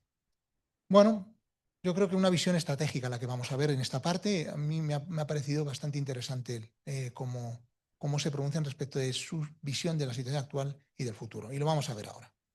Primero, la actividad y especialización de los integradores. Pues decía antes, ¿no? Se centran mucho, y de los que han respondido, en el mundo de automoción, manufacturing. Es razonable. Si son los que más consumen es donde más están. Y lo que hemos dicho, estos quieren saber dónde van, ¿no? Es lo razonable. Bebidas, todo yo creo que esto tiene mucho sentido. Segunda parte, los proyectos que hacen. Mayoritariamente son proyectos de mano los que están entregando. Y luego hay proyectos de integración, pequeños proyectos de integro esto, hago esto, pero donde se desenvuelven los que han contestado tiene que ver con hacer proyectos de mano, que es probablemente lo que más demanda la industria. Tercera parte, tecnologías más utilizadas. Estamos hablando de las plataformas MES, SCADA, PLCs, robots. Tampoco nos sorprende porque es lo que hay y es a día de hoy en ese campo donde se están desenvolviendo bien los integradores. En cuanto a lo que es el mundo de la madurez digital y los retos percibidos. Esta pregunta va a salir dos veces, luego la veréis en la comparativa de los años. Esta se refiere a cómo ven los integradores la madurez de sus clientes. Y la realidad es que los clientes que se percibían no tan mal, aquí les ven no mal, pero regular, tirando abajo. O sea, que quiere decir que aquí les ven como que no tienen todavía el nivel de madurez suficiente. ¿Y por qué? ¿Por qué esa divergencia? Probablemente porque los integradores con los que nosotros nos están respondiendo hablan con los tíos de la planta. Y los tíos de la planta no contestan. O sea, esto no les interesa. Y eso es un poco la visión que tienen. Esa es la sensación. Por otro lado, los retos percibidos. Bueno, pues nos encontramos cosas como falta visión en las compañías, los sistemas legacy, pues otro de los problemas que se están encontrando, el mundo de la ciberseguridad, pues es muy difícil implantar algo, no es seguro lo que montamos, y bueno, que son retos donde ellos se tienen que desenvolver y dicen, oye, es difícil evolucionar cuando tengo estos problemas, ¿no? Y es un poco la foto que se están encontrando los integradores. En la demanda tecnológica actual y el áreas de interés, pues bueno, se está buscando automatización, inteligencia aplicada y control. Eso es un poco hacia donde se están orientando. El grado de interés en robotización es muy alto. La verdad que la robotización y es cada vez más alto el interés que hay en la industria y ahí se está buscando soluciones que permiten eficientar la producción. Y los fabricantes con más presencia en los proyectos que ellos encuentran, ¿sabéis? Esto es pregunta a la rusa, preguntas lo mismo a dos personas y al final si cuadra es que es verdad. Siemens, otra vez más, Schneider, o sea, siempre están los mismos ahí y eso, pues bueno, es lo que da es consistencia a una realidad y es que, pues bueno, son los fabricantes que más recorrido están teniendo y donde parece que más apuesta puede haber. En perspectivas de crecimiento, ¿vale? Donde coinciden, yo creo que pues de una manera muy significativa, ¿eh? O sea, estamos hablando de prácticamente el 90%, no, más, el 94% y pico están pensando que esto crece mucho y va a crecer mucho. O sea, eso se ve. Y en cuanto a lo que es el modelo de ingresos, pues lo que se está viendo es que se pasa de integrador de producto hacia proveedor de servicios avanzados. Y es ahí donde se tienen que centrar los ingenieros que montaron su compañía hace 35 años y que quieren evolucionar, y pues tienen que ir por aquí. Y es como ellos lo ven. Sobre la IA, pregunta recurrente. El nivel de adopción es incipiente. Lo que ellos perciben es que tiene recorrido por delante, que todavía estamos en una fase muy preliminar, que las áreas de mayor, donde parece que puede tener más sentido, pues tienen que ver con esas que tienen carga documental y donde hay que mejorar pues todos los procesos que tienen que ver con personas interactuando, con documentos, ese tipo de cosas es donde se ve la IA. Plataformas utilizadas, muy fragmentado, aunque de nuevo sale primero Microsoft, otra vez más. Y principales barreras, la confianza, la seguridad y la capacidad interna dentro de las compañías de gestionarlo. Pero yo esto de la confianza y la seguridad creo que es relativamente importante. Y recordad antes que cuando mapeamos el estado de madurez de esa tecnología, que lo veíamos en blanco, es que tiene desarrollo en esta capa, bastante. También en la parte de cómo ordenamos los datos, en el otro lado. Pero eso es un poco lo que dicen las encuestas. Estamos en el bloque último, yo no sé cómo voy de tiempo. Voy muy bien. Voy muy bien. No quiero decir que voy muy bien, que nos habíamos planteado acabar esta y 20, ¿no? Más o menos. ¿Y media? Uf, voy sobrado. No me pasa, ¿eh? No me pasa. El otro día me llevé una bronca por lo contrario, ¿eh? O sea, perdonad. Bueno, las conclusiones, ¿vale? Nosotros hemos sacado una serie de conclusiones, pero antes de llegar a eso, me gustaría, pues, por dar consistencia, a la información que hemos venido compartiendo en los informes de Smart Industry que se han ido sacando hasta ahora, pues ver la foto hoy respecto a cómo se veía. Bueno, pues esta es la foto a una pregunta de cómo percibes el conocimiento y las capacidades digitales de tu organización. ¿Vale? Esta es una pregunta que se ha hecho recurrentemente desde el 20 hasta el 25. 6 ejercicios. ¿Vale? Pues yo cuando veo esto a mí me cuesta digerir, ¿eh? Pero si tuviera que decir algo diría, al principio, primeros años, no se sabía muy bien y la gente era bastante comedida. En el 2021, yo no sé qué pasó en el 22 y 23, pero la gente se vino muy arriba, todo el mundo se percibía como que estaba súper posicionado y que esto lo controlaba y que lo tenía muy bien montado. Esa es la sensación. Y luego nos estamos encontrando con que en el 24 y 25 la gente se frena un poco y dice, oye, vamos poco a poco ya más enfocados. Y eso es un poco la visión. Y cuando vemos además cuál es su preparación, que es otra pregunta que se hacía y que se hizo en los informes anteriores para adoptar estas nuevas tecnologías, pues muy parecido. Pero bueno, yo creo que a lo mejor aquí contestamos un poquito mejor lo que pasó en el 21 al 23, que lo que se ve es que se hicieron muchos pilotos sin sentido, probablemente que al final no dieran resultados. Y ya con eso dices, ya esto lo probé y no funciona, ¿no? Y eso pudiera ser. Pero la gente que estaba en piloto pensaba que sabía, que era la pregunta anterior. Pues yo creo que eso es un poco lo que responde. Y a día de hoy yo creo que somos bastante más realistas, mucho más enfocados a conseguir resultados y a que lo que nosotros hacemos en estas inversiones en industria conectada, en Smart Industry, pues sea realmente valioso para nuestro negocio. Y sería un poco el resultado de esa visión de evolución consistente con el análisis que se ha hecho. No sé, Eduardo, aquí sí esto... Pero a mí me ha perdido mucho. Yo sé, es que yo a priori no quería haber sacado esta gráfica porque me costaba mucho poderla contar. Y Eduardo me dice, cuéntala, pues a ver si... ¿Sabes? Es difícil de contar, porque lo que pasó en el 22-23 fue un ejercicio excesivamente creativo por los que contestaron, que yo no fui. Vale, resumo un poco las barreras estructurales persistentes que nos hemos encontrado. ¿Vale? Resistencias al cambio en las organizaciones. Y esto nos pasa, O sea, hemos hablado antes de los de producción no contestan, es que no quieren cambio, es que que cualquiera que le hable de conectarlo con el SAP y no sé cuántos y tal, dice, uff, es que estoy muy liado. Y es que están muy liados, pero es que no saben lo que les puedes liar o lo que les puede pasar si no lo hacen, que es un cambio muy drástico. El déficit de talento especializado, poco. Yo creo que sepa de los dos mundos a día de hoy, hay muy poco. Os diría, yo creo que los que saben de los dos mundos, están metidos normalmente en la industria. Los que llegamos de fuera, no te vas a encontrar que sepan del IT y del OT. Los que están en industria, y luego yo creo que, Leonardo, que tú estás muy metido en industria, algo podrás. Yo disfruté mucho la conversación contigo. La visión estratégica fragmentada. En las organizaciones son silos, cada uno ve la cosa como quiere, y eso es un problema. Es un problema que el CEO tiene que identificar y tiene que resolver. Y esto va de compartir información. Los datos no son míos, los datos son de la organización. Y esto, que en tanto en cuanto la organización no lo facilite, tenemos un problema. Y es otra de las circunstancias que evitan que implantemos o que desarrollemos este ámbito. La ausencia de modelos replicables, pues es que es verdad. O sea, parece que cada solución es a medida, lo cual tiene un coste, lo cual tiene una complejidad, y tú no puedes mantener un entorno con tanta cosa hecha a medida. O sea, tendríamos que ser capaces de ver cómo replicamos cosas. Y la complejidad de la integración.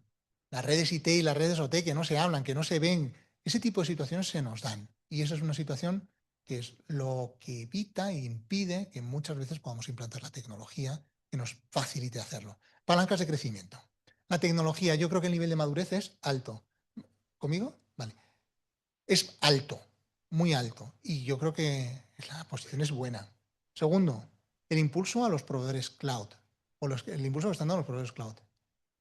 Os puedo asegurar que el nivel de inversión que están metiendo a día de hoy los proveedores, yo conozco bastante bien Microsoft, lo que hace con Azure y lo que hace Amazon. Lo de Amazon es indecente, son capaces de pagar por hacer los proyectos. Indecentemente positivo, O sea, quiero decir, ellos tienen ganas de lanzar los proyectos y ayudan al extremo, ¿sabes? ¿Y qué pasa? ¿Por qué esto es bueno? Sí, esto es muy bueno. ¿Por qué ellos quieren hacer esto? Porque quieren tener las referencias, porque a día de hoy no las hay. Y también porque quieren aprender con estas referencias. Pues yo creo que eso es un tema muy positivo. La necesidad de ciberprotección como algo bueno. Es decir, mucha gente considera que yo no hago el paso a la industria 4.0 porque voy a poner en riesgo mis sistemas. Pero, ¿qué va? Si ya los tienes en riesgo. Si tus sistemas están completamente abiertos y a día de hoy cualquiera que esté dando soporte a la máquina que tengas ahí, a tu centrifugadora o a tu homogenizadora o a tu pasteurizadora, y estoy con un ardor muy tuyo, Álvaro, todo esto que estoy contando, esta gente está conectada. Si tienes todo conectado, lo que tienes que hacer es gestionarlo. La presión regulatoria, como algo bueno, hemos visto, nos ponen normas, las cumplimos. Pues yo creo que esto es algo que también se tiene que hacer, y sobre todo en algunos ámbitos muy concretos. Y la entrada de nuevos actores, de gente que desarrolla cosas que tienen sentido y que podemos probar y que podemos hacer POCs conjuntas y que eso puede ser provechoso para el nuevo que entra, para la compañía que está, donde todos aprendemos, ¿no? Y yo creo que esto es algo que sacar partido. Lo que pasa es que hay que abrir los ojos, hay que sacar la cabeza del barro o del bosque, y esto es algo que hace falta ser valiente, porque hay que invertir en mi tiempo o el tiempo mío de mi gente para poder estar pendiente de este tipo de cosas, pero hay que hacerlas. Bueno, pues estas son un poco las conclusiones. Y ahora entramos en la parte que tiene que ver con responder a las recomendaciones, de nuevo todas cargadas de buena voluntad, y lo que pensamos que tendría sentido hacer. ¿Vale? Empezamos por las que corresponderían al ministro, a Jordi Hereu. ¿Qué haríamos como país? Oye, creemos que es necesario definir un plan nacional de transformación industrial 4.0, que haya incentivos fiscales. Si os fijáis, hay incentivos fiscales a todo lo que tenga que ver el I+D, y no está nada mal. Pero hay que incentivar esto, porque si no dejaremos de ser competitivos, si no desaparecerán las grandes compañías de aquí, por cierto, traccionarán las pequeñas compañías y será un desastre, o nos dedicamos a otra cosa, que también puede ser. Habría que hacerlo y habría que invertir en eso. Segundo, tenemos que definir marcos de interoperabilidad. Y esto hay poco, pero se van haciendo cosas. el hablar de OPC-UA, el tener sistemas que más o menos hablen y que hagan que las industrias se puedan entender. Esto fue muy relevante en otras industrias. En el mundo de la banca lo cambió cuando empezaron a hablar con los intercambios XML de toda la información. En la industria, que por cierto ya tiene la infraestructura suficiente como para hacerlo, tendría sentido ir planteando protocolos industriales y modos de hacer ese intercambio de datos. Capacidades. Hay que impulsar la formación mixta, híbrida o TIT. Y esto no hay. A día de hoy tú vas a cualquier instituto de formación profesional y no hay gente que sepa de las dos cosas. No te lo encuentras. La compra pública, es decir, que la gente que está en compras, oye, pues que en cloud ya hemos conseguido que empiecen a consumir los servicios cloud en un modelo realmente sencillo. No todas las organizaciones, pero ya la compra pública más o menos se va estructurando en base a nuevas y buenas referencias. Pero de esto de tener modelos de servicio yo creo que habría que pensarlo.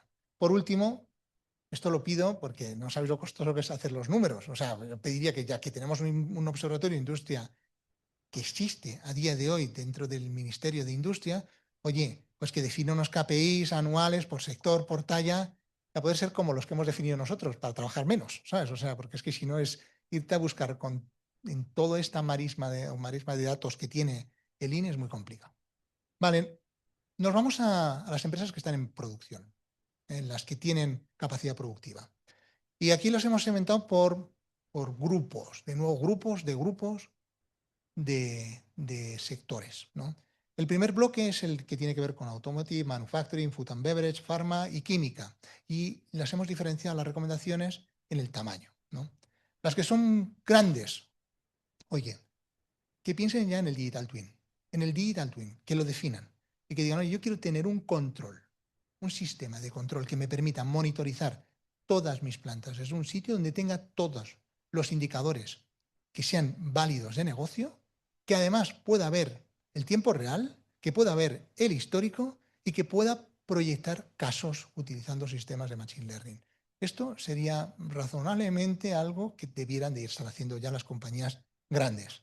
Las que son ahí del tamaño mediano, estamos llegando hasta los 200 millones de facturación, que no está mal tampoco, pero viene de los 50, las LM, pues estas yo creo que tienen que estar pensando en cómo mejorar la automatización de los procesos de manera rápida, utilizando los RPAs, que ahora ya se van a ir convirtiendo en agentes IA, cómo eso lo puedo sacar más provecho. Estas tendrían que estar pensando en eso y les va a funcionar muy bien. Y las pequeñas, que empiecen a consumir cloud, que utilicen herramientas que les permiten tener planificación en el entorno cloud y que les ayuden con esa gestión. Energy, water, utilities, aquí no por tamaños, que estos que se centren en seguridad, en proteger sus entornos. Aquí hay mucha sensorización, pero tienen que ser robustos. Si no, es un riesgo. Si no, esto nos puede impactar mucho en la continuidad de servicios que hace que todo funcione. Entonces aquí sería otro ámbito.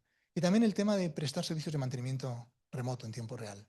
Y por último, el sector público que apuesten por Smart Cities, esto estamos hablando de las grandes ciudades, y las pequeñas que tengan modelos de compra donde puedan utilizar recursos vinculados con la industria 4.0 y con la industria conectada y que les faciliten la visualización y el control y la eficiencia en el consumo de la electricidad del polideportivo, del agua en la fuente o de no sé qué en el riego, que esto se les va y parecerá poco, pero tiene impacto medioambiental y económico, los dos. Por áreas de responsabilidad. Aquí las recomendaciones para el CEO. Nosotros pensamos que el CEO tiene que liderar y lidera. Pero en este ámbito ha ido con cierto miedo porque como tiene la empresa fragmentada entre el IT y el OT y uno opina y otro opina, pero tiene que definir, oye, dejadme de rollos, yo quiero tener un plan de transformación basado en una serie, y esto sí que se lo sabe, de indicadores operativos, y quiero definir esos indicadores y hágase.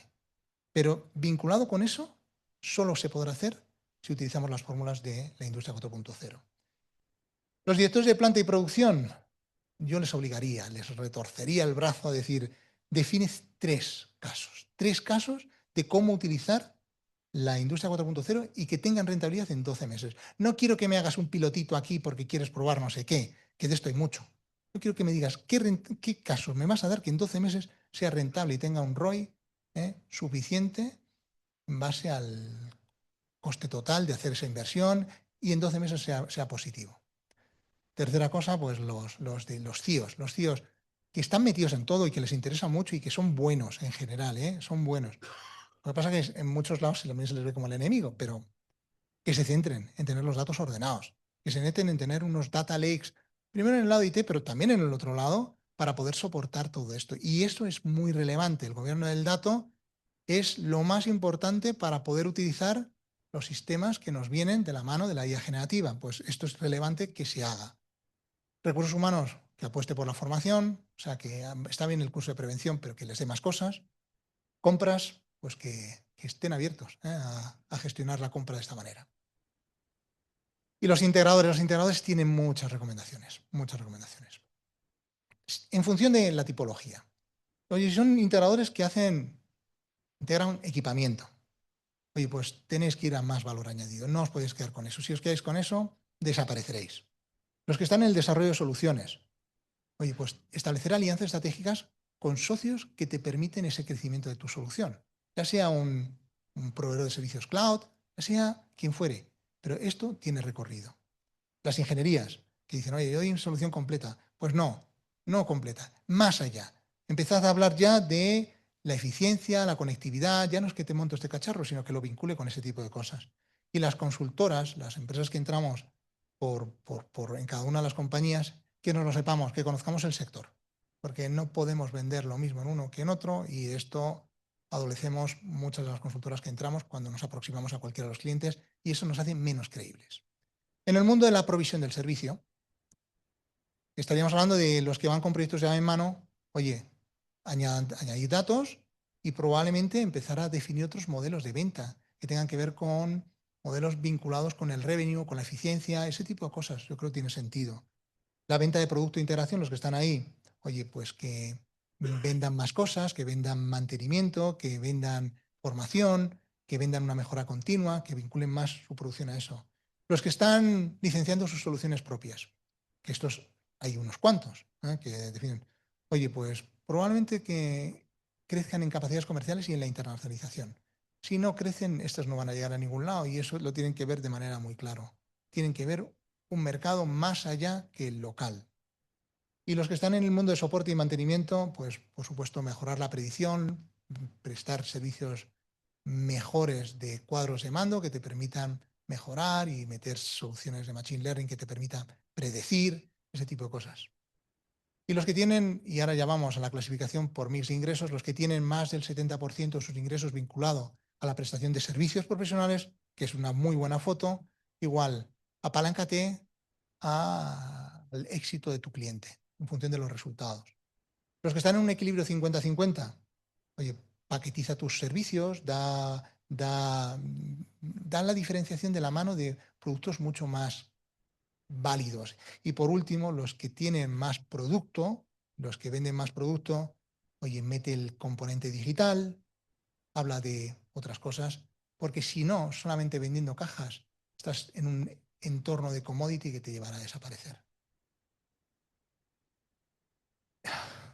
Y media me has dicho, ¿no? Vale. Lo dicho, la idea era responder a las expectativas del ingeniero, del CEO y del ministro. Yo no sé si lo hemos conseguido, pero lo que sí os digo, que si os leéis el informe y el que se lo mire, las expectativas que puedan tener van a ser superadas seguro. Muchísimas gracias por todo y pasamos a una parte muy interesante. Gracias.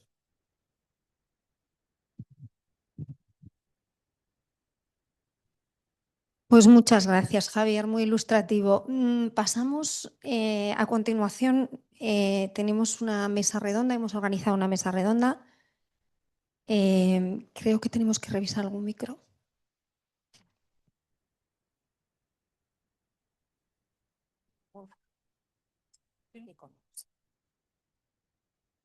Hay alguno de los ponentes que tenía un problema con batería. ¿Todo bien ya, Javier? No.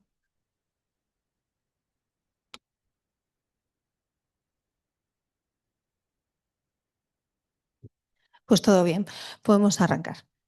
Bueno, pues buenas tardes a los cuatro. Muchísimas gracias por acompañarnos. En primer lugar, me gustaría presentar un poquito a las personas que nos acompañan esta tarde.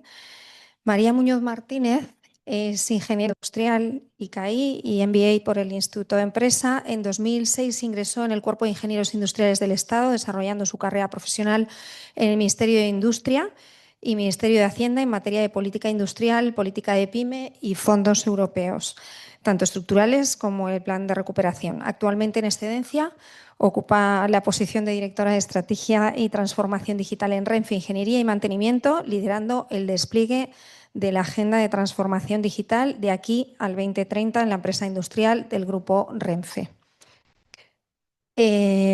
A continuación tenemos a Wilberto Gil, es miembro del Observatorio Industrial de Industria y Tecnología, MBA Executive en Dirección de Operaciones y Logística por la Universidad de Nebrija.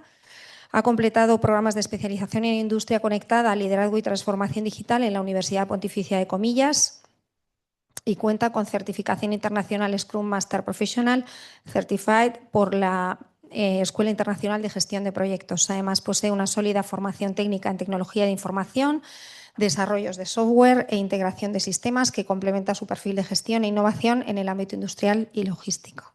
Bienvenido también, Wilberto. Tenemos a Alfredo García López.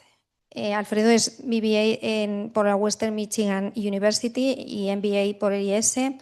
Ha trabajado en diferentes sectores como industria, distribución, consultoría y banca, desarrollando diferentes actividades al margen de la tecnología.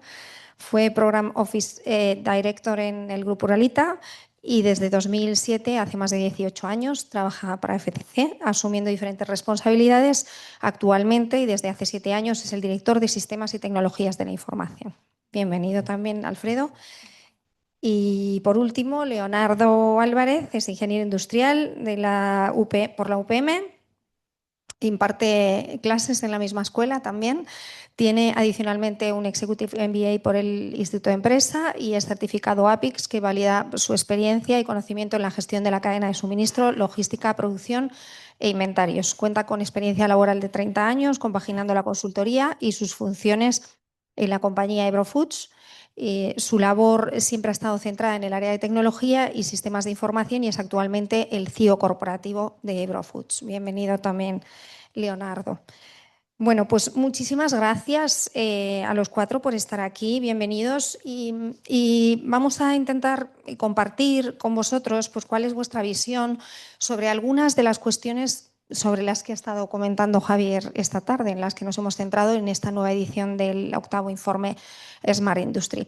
La primera cuestión querría referirla a Alfredo y a Leonardo. Llevamos más de una década hablando de este concepto de la industria 4.0, ¿no? Como el gran motor de transformación de nuestro tejido productivo. El concepto ha ido evolucionando a lo largo de los últimos años. Pasó de ser una visión tecnológica a convertirse en una necesidad estratégica. Pero bueno, no siempre se ha traducido en algo real, ¿no? En las compañías. Hoy vemos señales distintas gracias a la inteligencia artificial, la automatización. Bueno, todo esto está haciendo que deje de ser una opción y se convierta en una condición para competir, ¿no? Desde hace 10 años llevamos hablando de Industria 4.0. ¿Es ahora realmente el momento? ¿Pensáis que es el momento en el que se debe, ya ha cambiado este planteamiento y se está dando una implantación real en las compañías? ¿Es una realidad? Desde mi punto de vista, sí. Yo recuerdo hace aproximadamente unos 7 años empezamos en el grupo a potenciar todo el tema de integración, como comentaba antes, entre ERP, sistemas SCADA, a través de OPCs, etcétera, y la madurez de la tecnología es lo que ha hecho que ahora sea el momento adecuado, desde mi punto de vista. Muy bien. Sí, estoy de acuerdo. O sea, al final es cierto que la tecnología está avanzando a un ritmo trepidante, a veces difícilmente asumible, pero está claro que yo creo que ahora mismo a nivel de madurez tecnológica existen las capacidades para poder manejar, gestionar y sacarle valor a los datos que sacamos, que obtenemos en los diferentes procesos, ya sean productivos o bien de información. Entonces yo creo que está claro que es el momento adecuado. Tampoco esto yo creo que es una cuestión de 0 o 100. O sea, al final Yo creo que hemos ido avanzando, se está enriqueciendo ese conocimiento, y lo que sí que creo que es fundamental es que ya des el paso adelante de que esto tiene que ser una realidad. Pero también por la presión competitiva que se recibe. O sea, no te puedes quedar parado, no te puedes quedar esperando a ver qué ocurre y viendo cuándo es el mejor momento para acometerlo. El mejor momento, probablemente cuando te estás haciendo esa pregunta, es que ya pasó. Entonces, es importante haberlo hecho y ponerte en marcha. Muy bien, para María y para Berto, en los últimos años la digitalización industrial ha avanzado muchísimo, ¿no? En toda Europa. España ha mejorado notablemente su infraestructura digital, no sé qué es lo que pensáis, y la madurez tecnológica también en muchos sectores, pero aún existe el debate de si estamos o no al nivel de los países más avanzados o si seguimos teniendo mucha brecha. ¿Cómo situaríais el nivel de preparación de la industria española respecto a Europa y si dependemos de la digitalización para mantener competitividad? ¿Qué pensáis? ¿Empiezo? Bueno, yo creo que lo ha comentado muy bien Javier en su diagnóstico. Europa es un continente de pequeñas y medianas empresas y España, pues todavía más, el tamaño medio de las empresas españolas es más pequeño en comparación con Europa, ¿no? Eso sin duda es una dificultad. Yo en mi etapa en el Ministerio de Industria y en la parte de fondos europeos, pues siempre se presta una especial atención a las pequeñas y medianas empresas porque al final son las que tienen menos recursos para poder absorber todas estas tecnologías al ritmo al que están evolucionando, ¿no? Dicho lo cual, yo creo que la industria española tiene un tamaño medio, la industria, mayor que en otros sectores, por ejemplo, en el sector servicios. La tecnología está ahí. Yo ahora estoy en una empresa pública que también tiene sus particularidades. Es una empresa grande, no sé si XL o XXL, me ha encantado la clasificación. Y también tiene sus particularidades, ¿no? La tecnología yo creo que está ahí. España, yo creo que está moderadamente bien preparado, pero tenemos todos por delante, yo creo que un reto impresionante, pues por nuestros tamaños empresariales, por un relativo atraso del continente respecto a grandes potencias, pues como China o Estados Unidos, ¿no? Y ahí, pues ya lo decía el informe Draghi, que he visto que lo mencionabais en el informe, pues ahí también hay que hacer un esfuerzo como continente y como país. ¿Cuál es tu opinión, Berto? Yo también estoy totalmente de acuerdo. Además, en el informe lo deja bastante claro y Javier lo ha explicado, ¿no? A nivel logístico, a nivel de grandes empresas, estamos un nivel medio, intermedio dentro de lo que es la Unión Europea. Hay otros países como los nórdicos y Alemania que están más avanzados, tienen una hoja de ruta mucho más marcada y tienen muy definido hacia dónde van a nivel de gestión de datos, ciberseguridad y centros tecnológicos. Pero tenemos un gran reto en la parte de las pymes, que pensar que en nivel de transporte y logística más del 70% de las empresas no tienen más de 3 camiones. O sea, nos regimos mucho en la parte a nivel logístico y transporte con las pymes. Y ahí es un reto que tenemos que potenciar para que esas pymes se puedan integrar en todo lo que estamos montando a nivel logístico, a nivel europeo. Muy bien. La siguiente pregunta me gustaría formularosla a los cuatro, a ver qué opinión tenéis. Uno de los grandes desafíos que siguen apareciendo en todos los informes y conversaciones en el sector es el tema de la conectividad del OT con el IT, ¿no? Las operaciones industriales, el Operation Technology y los sistemas de IT, la capa tecnológica y de datos.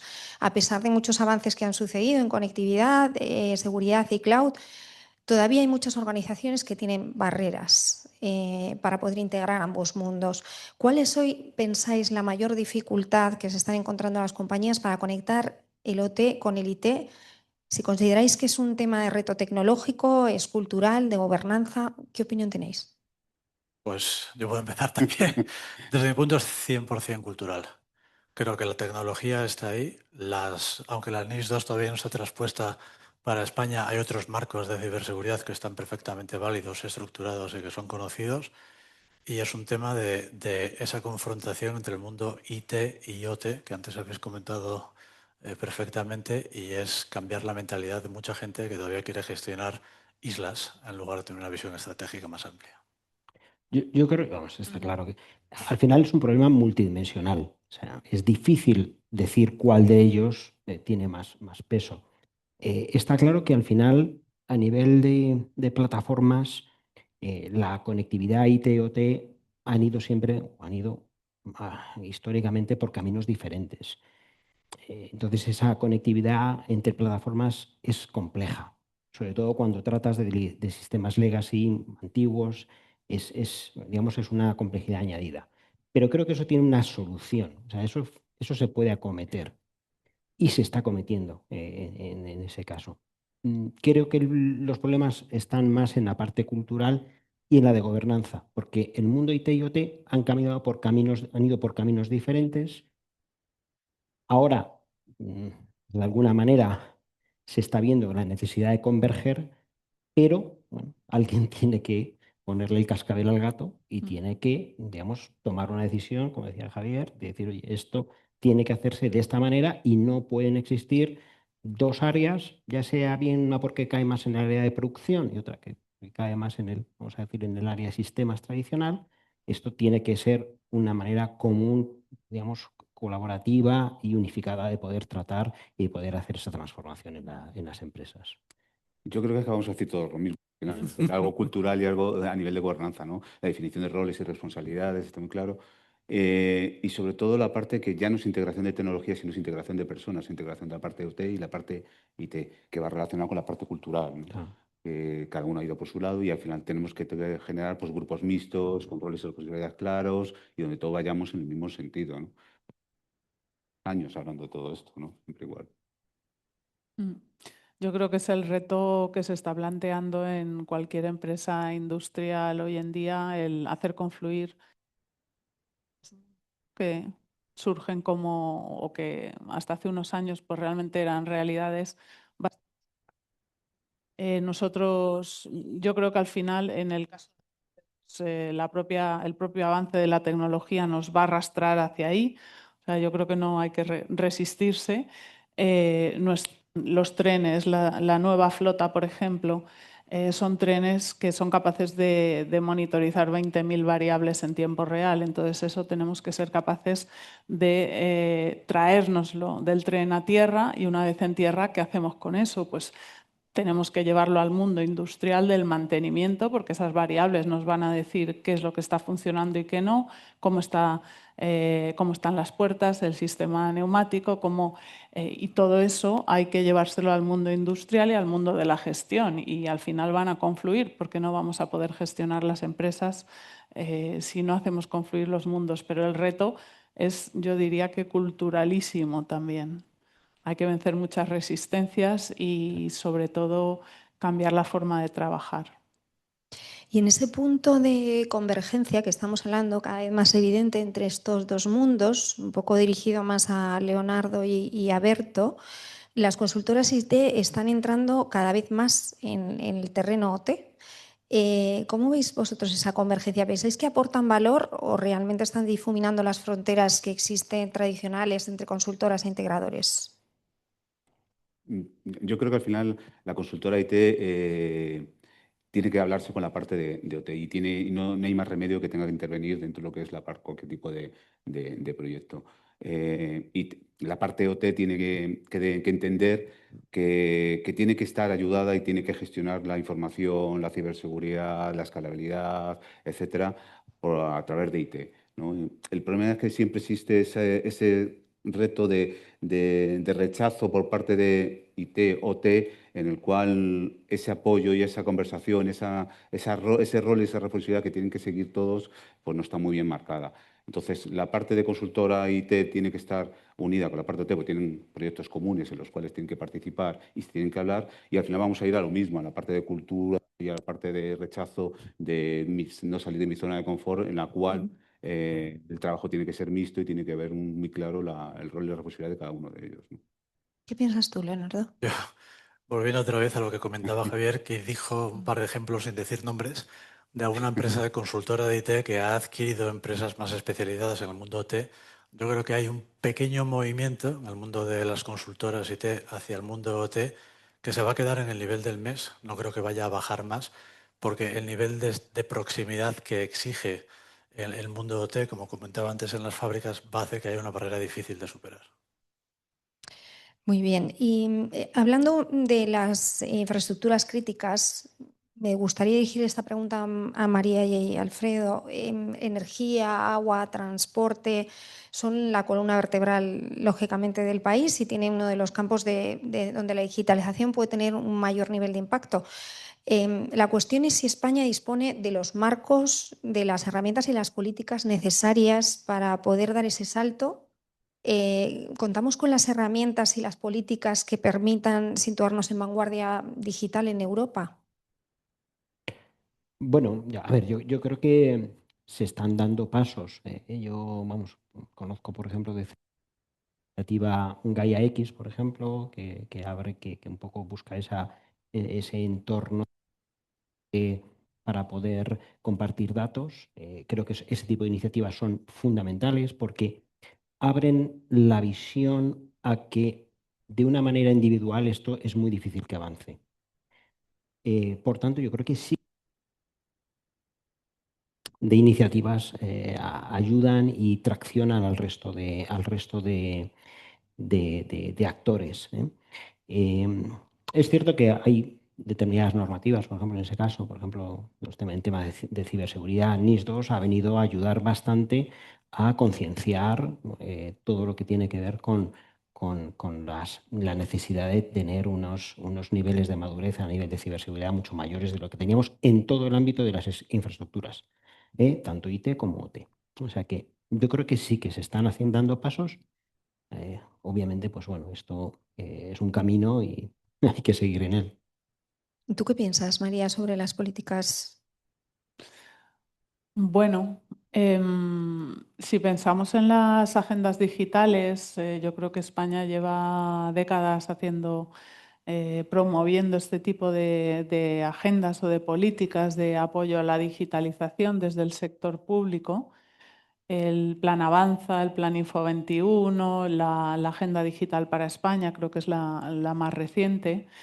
Y yo diría, ya que nos ponía Javier al ministro de Industria, yo creo que habría que apostar con un poco más de foco y de ambición, porque se ha centrado mucho en la extensión de redes de banda ancha y en redes 5G, que yo creo que España es de los parámetros en los que mejor situados estamos comparativamente.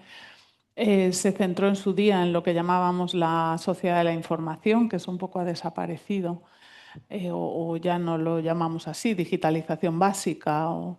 Y luego en la parte de servicios públicos digitales, pues bueno, creo que se ha avanzado bastante, pero en lo que estamos hablando hoy ya es una vuelta más de tuerca. Estamos hablando de tecnología súper avanzada y de unas integraciones mucho más complejas. Yo creo que ahí España y Europa necesitan un poco más de foco, apostar sin duda por la industria, porque yo creo que es lo que nos va a dar de comer mañana, o nos debería dar de comer mañana. Antes hablábamos del 20% del PIB industrial, que es como el eterno objetivo, ¿no? Entonces, tenemos herramientas. Yo creo que Europa tiene que, y España, centrar un poco más el foco. Tenemos fondos estructurales, tenemos plan de recuperación, Horizonte Europa, la Connecting Europe Facility, no sé cuántos instrumentos se me ocurren, ¿no? Y todos tienen una escala que no tiene nada que ver con la de otros países que antes he mencionado, ¿no? Con la de China, con la de Estados Unidos. Y entonces, pues creo que necesitamos más ambición, más herramientas, pero más ambición y más foco. Y desde luego una apuesta clara por la industria, que bueno, creo que aquí todos somos bastante fans de ello, ¿no? Muy bien, y para comentar un poco sobre el tema que abordaba Javier antes de la inteligencia artificial, ¿no? Este tema que está tan en uso actualmente ha pasado de ser una promesa tecnológica a convertirse en una prioridad real.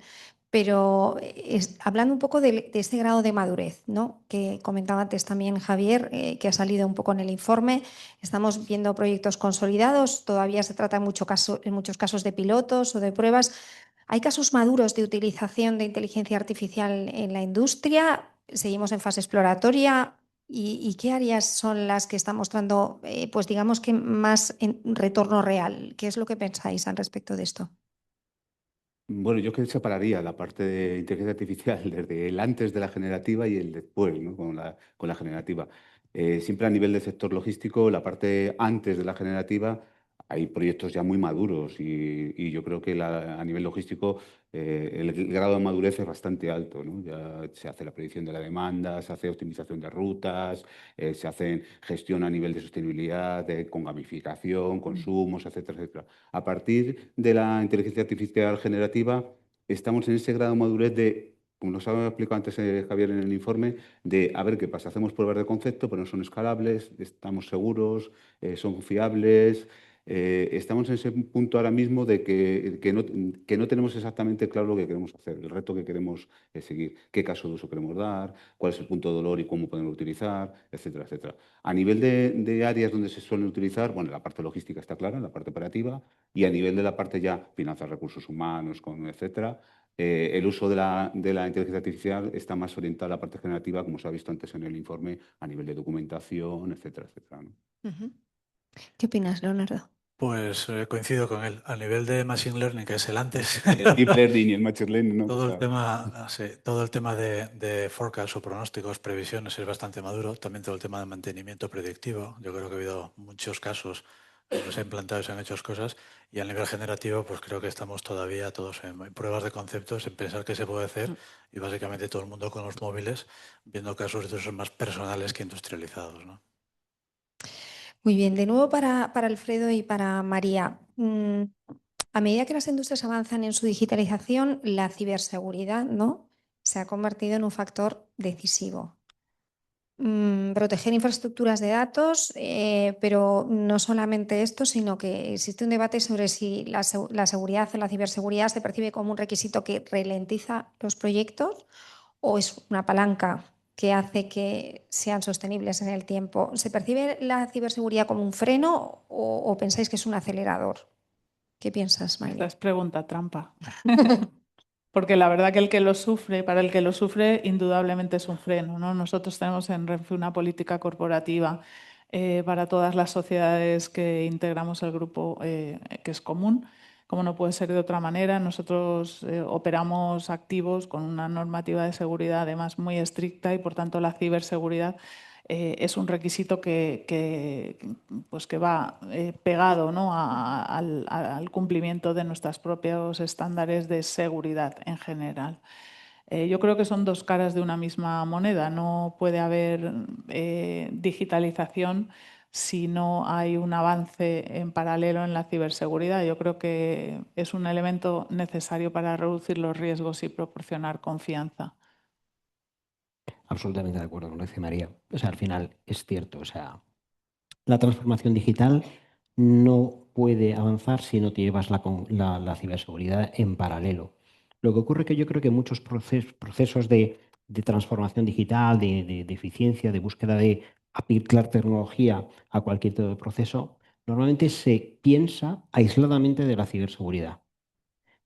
Y luego se piensa, oye, cuando ya lo tengo diseñado, cuando yo lo tengo digamos, especificado cómo lo iba a avanzar, pienso entonces, muchas veces cómo le tengo que proporcionar ciberseguridad.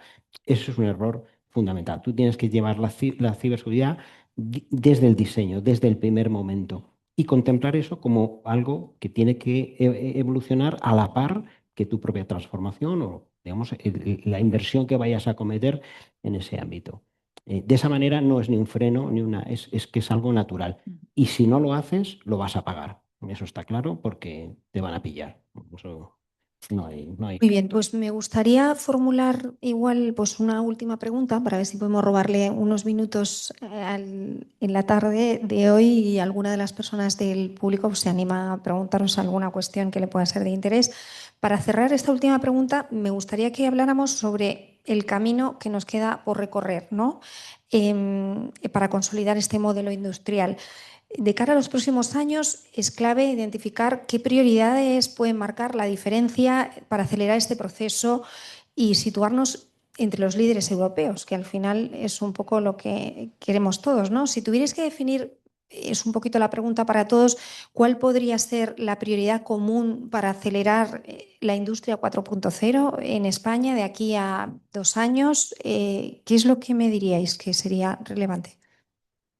Pues haciendo alusión a una slide que se puso antes, que creo que era perfecta, que hablaba de barreras de entrada y también de oportunidades, si hay que elegir de todas las opciones que había, yo diría que, considerando el tejido industrial español, el tema de la industrialización de las soluciones sería una buena palanca. Creo que estaba escrito como estandarización. Es decir, al final, por sector, por supuesto, los problemas que tenemos son muy parecidos cuando hablamos de sectores concretos, y el ofrecer soluciones estándar a un coste asequible y con un riesgo controlado ayudaría tremendamente a potenciar todo este entorno. La segunda variable, como no puede ser de otra forma, es el talento, y luego también hablaba de algunos incentivos fiscales que, bueno, a quien le correspondan, pues que se lo apunte. Vamos, yo creo que poco abundando en esto. A nivel institucional, estoy de acuerdo. O sea, creo que el tema de la interoperabilidad que salía en el informe es fundamental, que haya cada vez más estandarización en lo que es el diálogo entre plataformas. Eso es fundamental y eso se puede motivar, se puede incentivar. El tema del talento, yo creo que hay digamos, una escasez tremenda de profesionales del mundo IT. No te digo ya del mundo IT más OT, o sea, esos son, no existen, hay muy pocos. Es muy difícil encontrar gente que sea conocedora de los dos mundos. Y yo creo que a nivel empresarial, de la propia empresa, tiene que haber una visión. Tiene que haber una visión del CEO que empuje a que esos silos que habitualmente han existido se rompan. Tiene que haber muchísima más colaboración. Y eso se genera desde arriba, que haya mucha más claridad en la gobernanza de estos dos mundos. Muy interesante esto que dice Alfredo, ¿verdad? Sí, además, sí es que vamos a ir también todos por el mismo camino. Al final, a nivel de institución, la homogenización, la estandarización, la centralización de la información, el gobierno del dato común, ¿no? Los centros tecnológicos comunes, etcétera, yo creo es clave. Y a nivel de, mucho más a nivel de país, la parte de la cultura, de la gobernanza, del talento y de la retención del talento y de la propia inversión, creo que son siempre a nivel transversal y cada uno de los sectores, después ya mucho más claro, son puntos muy importantes. Yo ya lo habéis dicho todo, pero yo diría, si me pongo el gorro del ministro de Industria, yo diría que la inversión. Hemos tenido en los últimos años pues, esos 140.000 millones de euros que todavía se están gestionando y que hemos tenido que desarrollar instrumentos financieros que nos permitan llevar el plan de recuperación más allá de agosto del 26, porque si lo dejábamos circunscrito al área de los ministerios teníamos que finalizar los proyectos en el 26. Entonces se han desarrollado mecanismos para poder extenderlos y yo creo que nunca en el ministerio habíamos visto tal cantidad de proyectos con un volumen de inversión además enorme, y hemos visto que los instrumentos que teníamos, que por otro lado es los que nos permitía la regulación europea, eran demasiado pequeños porque están enfocados a las pymes. Entonces, también hay que apoyar a las grandes empresas, que son las que traccionan y las que permiten hacer este tipo de proyectos que son muy complejos, ¿no? Entonces, yo creo que el ICO también ha tenido muchísima financiación y yo creo que hacen falta instrumentos, y nos lo pedían las empresas, instrumentos de inversión grandes, porque la tecnología existe, el talento ya existe, mira. Y al final yo creo que falta también desde la parte del apoyo público pues realmente instrumentos potentes de inversión. Muy bien, pues tenemos unos minutitos. Si alguna persona de los asistentes del público se anima con alguna pregunta que quieran hacer a nuestros invitados. Fácil, ¿eh? Está todo súper claro. Pocas manos se ven. Sí. Micrófono ahí, sí.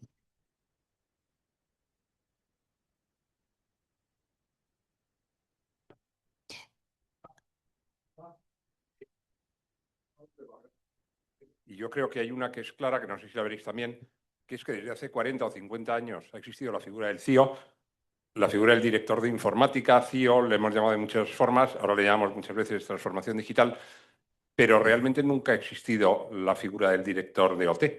Y por tanto ha sido difícilmente gobernable, y hablabais de la gobernanza, pero difícilmente gobernable las dos posiciones, porque había una que sí existía, pero otra que no existía, sino que estaba absolutamente difusa entre la producción, el CEO, alguno que pasaba por allí, y difícilmente montar una gobernanza. No sé si estáis de acuerdo en que la no existencia... 100% de acuerdo contigo. Totalmente. Totalmente. Yo creo que además muchos de los proyectos, claro, depende de la industria, depende de la empresa en cada caso, pero muchos proyectos que tienen que ver con OT se estudiaban ad hoc. O sea, si tenía que fabricar una planta, pues miraba lo que era la mejor tecnología en ese momento.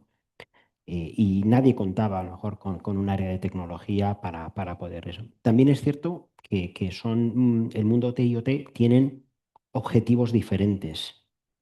El mundo OT está mucho más enfocado en la productividad de la producción. Y en cambio el IT es enfocado en el, y por tanto pues tienen objetivos divergentes. Pero estoy de acuerdo contigo. Yo creo que esa falta de visión ha hecho que ahora mismo nos encontramos con problemas para que esa estandarización que en muchos casos en el mundo IT se ha conseguido o estamos en aspectos bastante más estandarizados, en el mundo T todavía es más difícil, es menos. No sé si alguno queréis añadir algo más. Es que a nivel logístico la parte de esa figura no existe de una manera totalmente distinta. Existe el director que está más orientado a la automatización, a la robotización y está muy ligado a la parte de IT. Entonces es un caso distinto. Bueno, IT típicamente ha caído también de la parte de ingeniería en el sector de fabricación tradicional. Y yo creo que también, y perdona aunque tiremos piedra contra nuestro tejado, creo que una parte de la culpa también es de la parte de sistemas tradicional, ¿no? El enfoque de IT tradicional es esto es de la fábrica, yo no quiero complicarme la vida porque es complicarse mucho la vida. Bastante complicada la De tenemos. repente, las fábricas trabajan 24 horas al día, 375 días al año, y en IT pues entras a las 8, sales a la hora que sea, pero nadie te solía llamar por la noche porque su impresora no funcionaba, ¿no? De acuerdo. Entonces, el cambio de mentalidad no es solo para romper la barrera tradicional en una figura que no existía y que yo creo que algunas organizaciones, en las nuestras, lo estamos promocionando y que haya ese tipo de figuras que cuelgan entre IT, operaciones en alguna parte y la parte de IT, y que IT haga el esfuerzo para complicarse un poco más la vida y asegurar ese La parte nivel de ciber servicio, nos da ¿no? 24/7 también, 365, o sea que por eso estamos entrenados. En la parte de ciber los malos no descansan. No descansa. Tengo otra franja horaria también. Pues tenemos tiempo para otra preguntita más, si alguien más quiere animarse a estas horas de la tarde-noche ya. Sí. Ahí, está en el micrófono. Gracias, yo soy Inmaculada del Observatorio y quería preguntar por otra barrera también. Hemos visto en las recomendaciones como una de las barreras principales era la resistencia al cambio de las personas. Entonces, yo quiero preguntaros, espontáneamente quien me quiera responder, ¿qué inversión tienen que hacer las empresas en las personas para que esto empiece a ser una realidad? Muy interesante esta pregunta de Macu y nada fácil de contestar. A ver quién se anima. Muy Has complicado. preguntado, Macu, ¿qué inversión?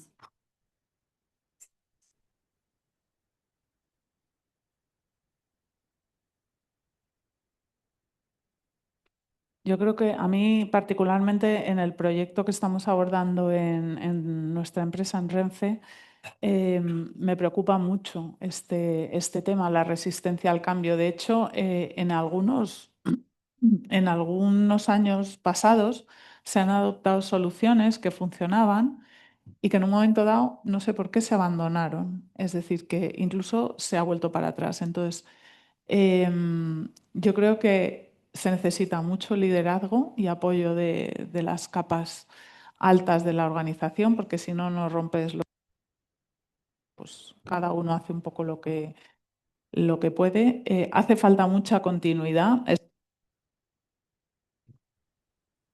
En el sector público también es muy importante, estamos sujetos a cambios de bueno, pues de gobierno, incluso dentro de una misma legislatura, pues cuando cambian los titulares de los departamentos ministeriales o de los presidentes de nuestras empresas, pues hay cambios. Entonces, es necesario, por la complejidad y el ciclo de maduración de todos estos proyectos, yo veo muy necesario la constancia y la perseverancia, es decir, tener una hoja de ruta clara y ir para adelante, pero apoyando desde la dirección, comunicación. Nosotros estamos haciendo también mucha comunicación interna, hemos creado una especie de red social interna, identificando personas activas que pueden liderar o que pueden impulsar este cambio e inspirar a otros. Y bueno, ir explicando a los de producción y de operaciones que son ellos los que tienen que sponsorizar los proyectos, que el proyecto no es nuestro, que somos el departamento de tecnología, sino que es para ellos y por tanto, bueno, pues vencer las resistencias. Yo creo que hay que tocar muchos palos y sobre todo pues con constancia, ¿no? Yo añadiría, aparte de lo que acabas de comentar, la propia formación y el involucrar a esas personas dentro de cualquier tipo de proyecto. En nuestro caso, y voy a decir algo que a lo mejor es incorrecto, dependiendo de la tipología y de la edad de las personas, es más fácil o más difícil hacer ese tipo de gestión. Y la parte de la comunicación, la formación y la involucración en los proyectos dentro de lo que es la empresa me parece importante. Ya lo escribía Maquiavelo hace 500 años. No hay nada más difícil de acometer ni con menos posibilidades de éxito que proponer una nueva manera de hacer las cosas. O sea, eso es así, es intrínseco al ser humano. Lo importante en todo esto es que cuando tú acometes una transformación, tienes que tener en cuenta la resistencia y tienes que vencerla por todas las maneras que puedas. Aquí están todos los mecanismos que tú ahora comentabas y es cierto que, bueno, pues que no puedes dejar nada en el tintero para intentar que la gente vea algo positivo en lo que le estás proponiendo y deje de tener miedo en hacer algo que hacía antes de una manera diferente. Y bueno, pues todos los mecanismos que puedas, incluso el palo. A veces la zanahoria está bien, pero a veces también toca, pues al que no cambia, pues hay que hacerle cambiar de alguna manera. No soy muy políticamente correcto en ese sentido, pero bueno, No sé la realidad es así. Palo ahí, Leonardo. El palo pienso lo mismo, pero no lo diría. Bueno, yo creo que es lo de siempre, ¿no? Esta formación y concienciación. Si preguntas por inversión concreta, que eso lo tienes que ver en cualquier caso cuando hagas un proyecto y es una parte que tienes que presupuestar y asumir que tienes que gastarte. Y luego una cosa que comentaba antes, creo que es muy interesante y es un acompañamiento. Yo creo que muchos proyectos fallan porque hay una impulsión de la gente que se hace, tiene una vida relativamente corta, pero luego cuando hay un cambio tecnológico hay que acompañar a largo plazo. Y eso implica monitorizar, mano izquierda, no tanto mano derecha, convencer a la gente y asegurarte de que después de 6, 12 o 18 meses la gente sigue utilizando las herramientas que al final no son más que aceleradores para el cambio. Muy bien, pues hasta aquí hemos llegado, hemos agotado el tiempo. Muchísimas gracias de nuevo por acompañarnos. Gracias a todos ustedes por estar aquí. Vamos a servir detrás del telón en un momentito un vino español. Si hay alguna cuestión que se ha quedado por ahí que quieren comentar, pues estaremos por aquí para poder comentarla. Les agradecemos de nuevo la asistencia y esperamos que si no nos vemos antes, pues que de cara al año que viene podamos volver a estar presentando el 9º informe Smart Industry. Muchas gracias a todos. Muchas gracias.